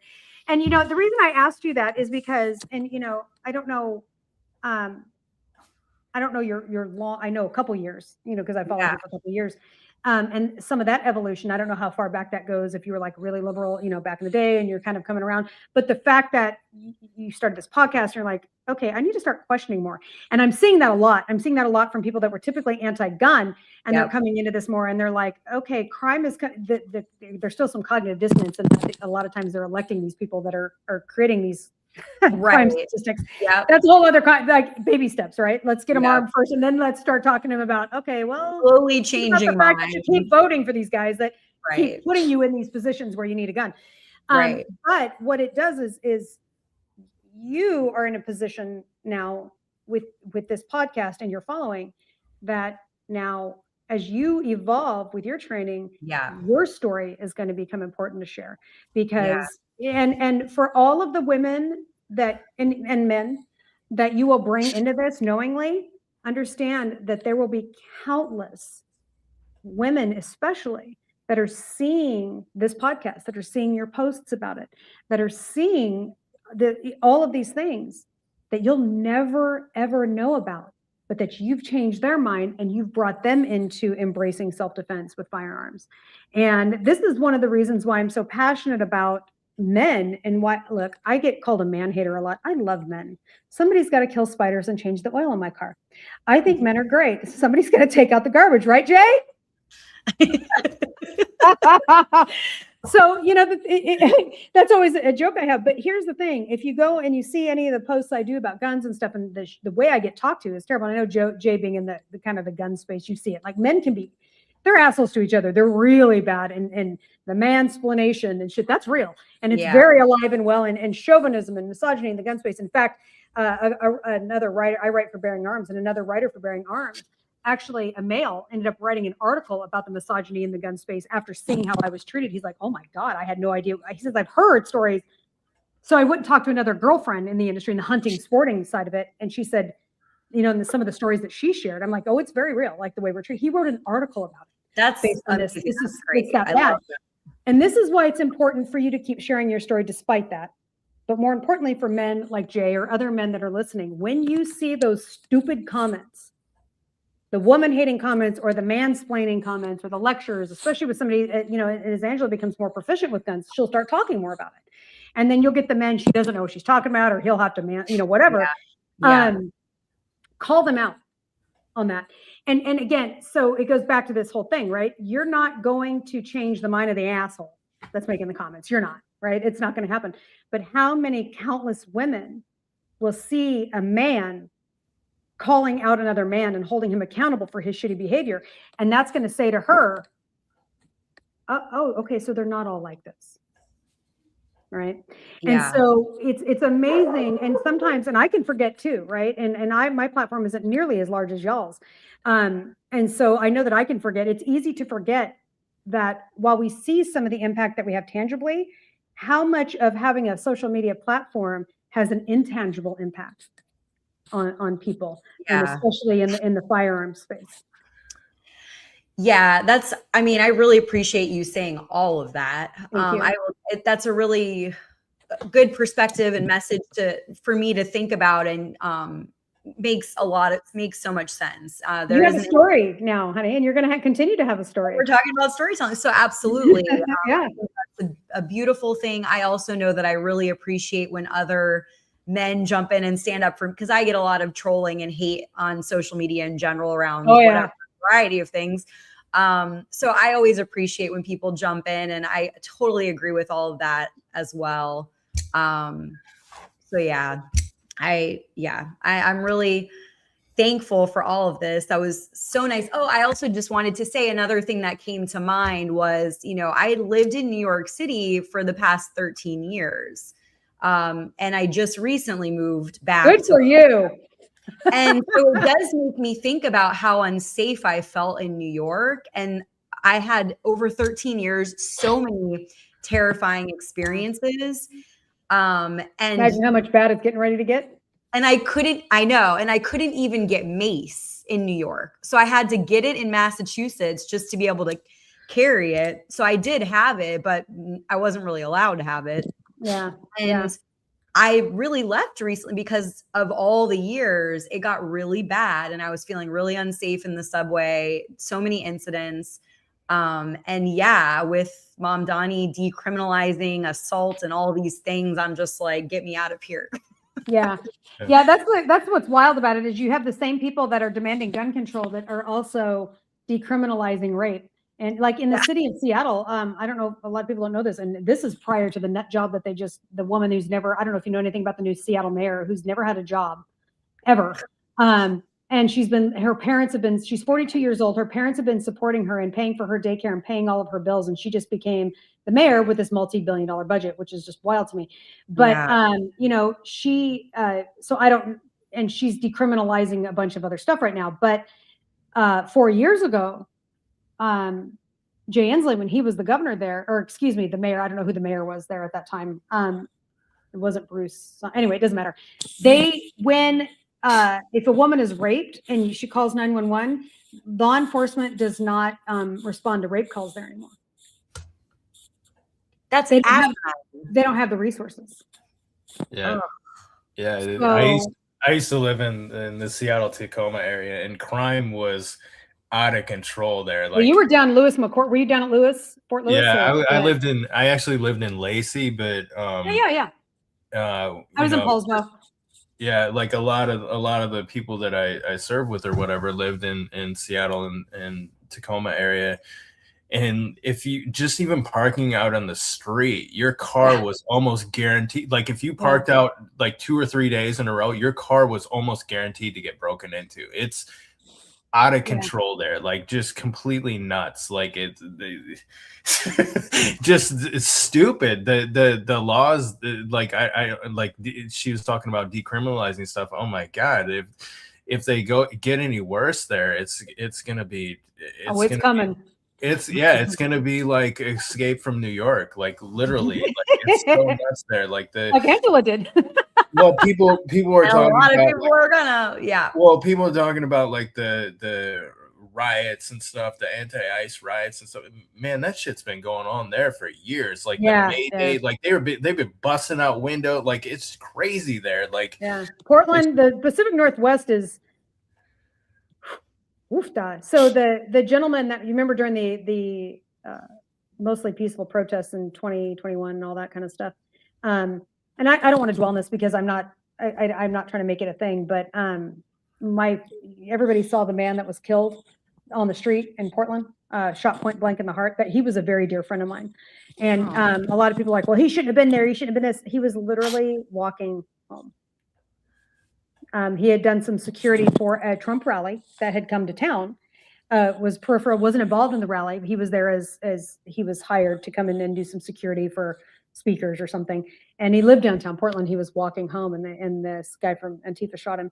And it was and people don't realize, to Jay's point. My point with that, his name was Jay. He went by Jay, literally the letter J. His name was Aaron, but he went by the letter J. Oh my God. Yeah. So the people don't realize, I think, unless you lived up there, how long that it's really been going on up there. And we lived there. My husband and I left in 21, and I still own real estate up there. I own commercial real estate, but, and every time I go back, it gets worse and worse. And the thing about it is the attitude, and this is something to take away. This is kind of a natural progression of our conversation is, you think, and I see this all the time in Texas, you guys are on notice because y'all are going to flip and you don't know it, or you guys are in denial about that shit. And this is it, right? For years it was, oh, that's in Seattle. That's we don't need to worry about that over here. Oh, that's in King County. We don't need to worry about that. Oh, that's in Seattle and Tacoma. We don't need to worry about that. Oh, that's in King County and Pierce County. I'm like, do you guys not listen to yourselves? Like you guys keep moving the goalpost because that's what's going to happen. And sure enough, now Spokane is flipped, right? That was the whole thing in Eastern Washington. Oh, Eastern Washington's red. We don't need to worry about that. Guess what? It's not anymore. Where I lived in Kitsap County, which has 3 military bases, 3. One is a contractor base, one is a submarine base, and the other is a aircraft carrier base. You would think very red. Nope, not anymore. So it's all it takes is that denial. Right? That cognitive, like, it's never going to happen here. It's going to. And if you don't stop it before the cancer spreads, it's going to. And that's what Texas is seeing right now. Texas is in a world of hurt right now. And Texans are still like, and I'm half Texan on my mom's side is always the joke. My mom's from Midland, Odessa. Well, Midland, Odessa, they're having people protesting ICE. And they're like, well, we don't put up with that right here. I'm like, they literally are doing it right now, bro. Like, here's a fucking video of it. Are you retarded? Like, come on, man. Like it is going to happen there. And if you don't stop it, man, it's going to keep going. And it's unfortunate, we are lucky here in Georgia that even the Democrats don't every so often, and we have 2 gun control bills this session out. One of them is absurd, but the reality is the one that's really absurd, that's not the red flag law, is being produced by a guy that's wanting to run for governor. So it's a virtue signal because typically speaking, for the most part, with some exceptions, even the Democrats know not to mess with guns here in Georgia. They tend to be pretty good about, or they are all gun owners themselves, right? Oh yeah, there's a little spoiler alert, Republicans and conservatives watching this. There are a lot of pro-gun Democrats and liberals out there. Yeah. I want them all. Arm everybody. Well, you get a gun. You get a gun. Everybody gets a gun. You've definitely done a lot of advocacy for that here today, I would say. I think it's been really powerful. I've enjoyed it so much. I'm so appreciative of both of you being here with your personal stories and experience and just really touching, meaningful stuff. And it's really been so informative. And I'm so, in awe of both of you. And I appreciate you so much, your kindness, your generosity, your willingness to help me and teach me. And with all of this, it means so much. And it's my pleasure. Yeah. And I'm excited to see you on this journey. And Thank you for the link. Thank you for the opportunity to be here. Let me ask you one question, because the host never gets asked this question, I feel like. What's been your biggest takeaway from this? Oh, from today's conversation? Yeah. Let me put it back on you. Well, you have been asking me. Yeah, you have been asking in a good me. way. What is your biggest takeaway? What do you feel like was the most of our conversation today between Jay and the three of us? What has impacted you the most? I mean, I just really like hearing the personal stories, and how you've been able to change people's minds. I think, kind of changing the narrative and dismantling some of these messages and myths and misconceptions, I think is just so important. So I just, some of what you said about, the woman who had to learn because she has to protect her husband now, like those kind of things to me are really, really touching and meaningful. Like I love hearing those personal stories. And then it kind of makes me then think about my own life and how it could apply to my own life. And it lights more of a fire. It ignites me more to think that why this should be important to me in my life because of hearing about those stories. So I'm really thankful for, and your own, I didn't know your story. And that was really, devastating. And I feel terrible that you had to go through that, but had I not gone through it, I wouldn't be here today with you. Exactly. And I totally see that. And I'm really in awe of you and inspired by that. So, and it really does empower me to then, and others to be like, I can be strong too. Like I can fight, you can do this. These things too. Exactly. And you know what? I won't let you fail. When I come down there and I work with you and we get you out there, if you do what I tell you to do, I'll keep you safe and I will not let you fail. And I 100% believe that. And so for me too, that's the other big takeaway is that you have made me feel more confident and safe. Yay! In this chapter. Good. So I really appreciate that. So both of you, just making me feel more at ease and like, okay, I can do this. Oh, that's right. There's a guy here with us. Sorry, I forget. Hi, Jay. Well, both of your personal stories, because Jay. Well, I don't want to mansplain, but I think what you're going to come to find as you kind of embark on this, I think that you're going to come to find that there's a community, right? There's a community spirit around this, and people are going to come out of the woodwork to help you on this journey. They're going to help you. They're going to, like Kerry, to train you or whatever. Like it's really about like, I don't know. It's like a preservation thing. Like I want people to be safe. I want communities to be more safe, and I care about my country. And so I think you're going to come to find a lot of that people are willing to help you. People are supportive of you and the things that you're doing. And it's all positive from my perspective. Yeah. I have something to share. I know that you're wanting to wrap this up, but I literally just got a text message from, she cracks me up. She's all, hey, it's your favorite lesbian. She and her wife came in. I ended up with a class that had 3 lesbian couples in it. I'm like, did you guys put me in a Facebook group? Who's getting the toaster for trying to listen to me, right? It's a big joke. Like, and not that I don't have lesbians in my classes, because I do all the time. But to have 3 couples at one time was just in one class. Especially if that's not your normal experience, and you're like, this well, is a little I take 12 students in my class, and literally half of them were married couples that were women. And again, it was great. But she literally just texted me. I'm going to summarize it. She came to class, and this is the thing. This is why we provide everything. Most women won't come to class. They want to learn first before they it's unusual. I shouldn't say it's unusual, but it's not typical to see a woman get the gun first and then come. Usually they want to come to class and then go, because that's just how we learn, right?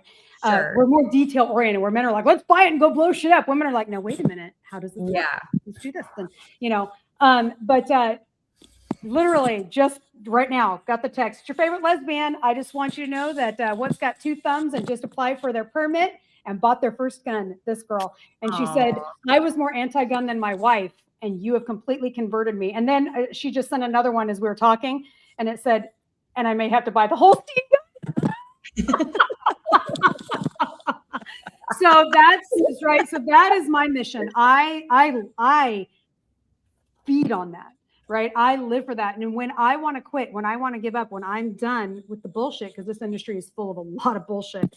It's women like you. It's women like that that keep me going and help me remember that the mission isn't about the bullshit that's out there online. It's not about the assholes in the comments. It's not about the people that want to shut me up. It's about Angela. It's about Lauren. It's about little Jackie that weighs 80 pounds. That's now her husband's protector, and making sure that they have the tools that they need to protect themselves and their families. And that's what keeps me going. So I am thrilled to be part of this journey with you. And oh yeah, Jay, you're great too. So We're part of this actually, journey Jay, together. you're awesome. Wow. You're awesome, Weird. Jay. And I've had fun here with you, giving you a little bit of a hard time. And I don't think what you said was mansplaining at all. I think it was absolutely relevant to the conversation. Well, we're forever connected on this journey and in life. So please, before I forget, let everyone know where they can find you. Yeah. If you want to find my work, not my shit posting. If you want my shit posting, that's on X, and that's the real underscore. Tell them all of it, whatever. The real underscore SNS, I think I am, or the real underscore SNS. Stilettos and Shotguns, Kerry Slone. But if you want to find my work, wethefemale.org. You can find that on Facebook and Instagram, We the Female _official on Instagram, We the Female on Facebook. I will answer your DMs, but if you need a question or you need financial aid for help, I recommend emailing me because we can miss DMs. And are you not getting notices? I'm missing notices, by the way, in my DMs on X. Are you not getting some notice? Like sometimes I'm not getting notifications, so I don't know what's going on there. But I'm having that problem. I'm having it happen on there and on Instagram, where somebody sent me a message 2 weeks ago and it literally just showed up as new today. It was weird. But anyway, email me directly instead of going through my website at wethefemaleofficial@gmail. And if you need financial aid, if we can't get you into one of my classes, I'm going to be in Texas in end of April. I'm going to be in Arizona the first weekend of May. I'll be in Washington State 2 weekends in April. Then I'll be in New Hampshire. And that's as far as I've gotten. And I know Illinois is going to be in there at some point as well. Wow. Coming up, these are the states I like teaching. Yeah. So if you need financial aid, you need a class, reach out to me. We will help you. If you are a range owner, or you work at a range and you want to bring a We the Female free training to your area, same thing, you can reach out to me there. We are a 501c4. I'm a nonprofit. I don't get paid. I'm blessed to be in a position. I don't get paid to do what I do. So if you are so inclined, you believe in my work as well, you can go onto Venmo, Stilettos and Shotguns, or onto the website, wethefemale.org, and donate. 100% of every dollar that comes in goes directly to our mission. And most of it, sometimes I have to buy supplies, but usually it all goes to the financial aid for women that can't afford training. So because nobody should ever be forced to not get training to defend their lives because they can't afford it. Wow. Well, thank you so much for everything that you do, for being here, for all of the information. Yeah, it's been incredible. Jay, you guys see his handle, follow Jay, support Jay. Jay, you got some shows going on this week? Yeah, I got one tomorrow. We're just gonna yeah, you know. Yeah, we're gonna probably talk politics or something like that. I love it. I love talking politics. Yeah. Nothing crazy. There's always a lot to talk about, right? There Never-ending material. 100%, and that's the truth, especially with X. Well, again, I can't thank you guys enough. I'm so grateful. This has been absolutely a joy. Like I said, I'm like a sponge. It was so much helpful, important information for everyone, myself and the entire audience, the people who will play this back, people who will see the clips from it. So yeah, I thank you both so much. And Kerry, we'll keep in touch, and I hope to see you soon. Very soon. You pick a weekend, one of these next few weekends. You pick it between now and the end of April, and I will drive down there and get you trained. Appreciate you so much. We'll figure it out. Whether you come here, I'll come there. Either way, whatever, we'll figure it out. Again, thank you so much for your kindness and generosity. Everybody, please follow them, show them the love, send her money for this amazing. Thank you. Send it to the financial aid fund, not to me. Yes, but for the amazing causes plural, because it's really multifaceted. But again, we'll talk soon. Thank you guys so much. Appreciate you. Appreciate you. Thank you for the lane. I appreciate you. Y'all take care. Much love, guys. Good night. Good night. And to the audience, thank you guys so much for being here. I appreciate you so much. Couldn't do it without you. I really appreciated the chat, everybody weighing in. I hope you were taking notes, or you can just replay it back if you go to the YouTube. You'll find it on the YouTube. Subscribe.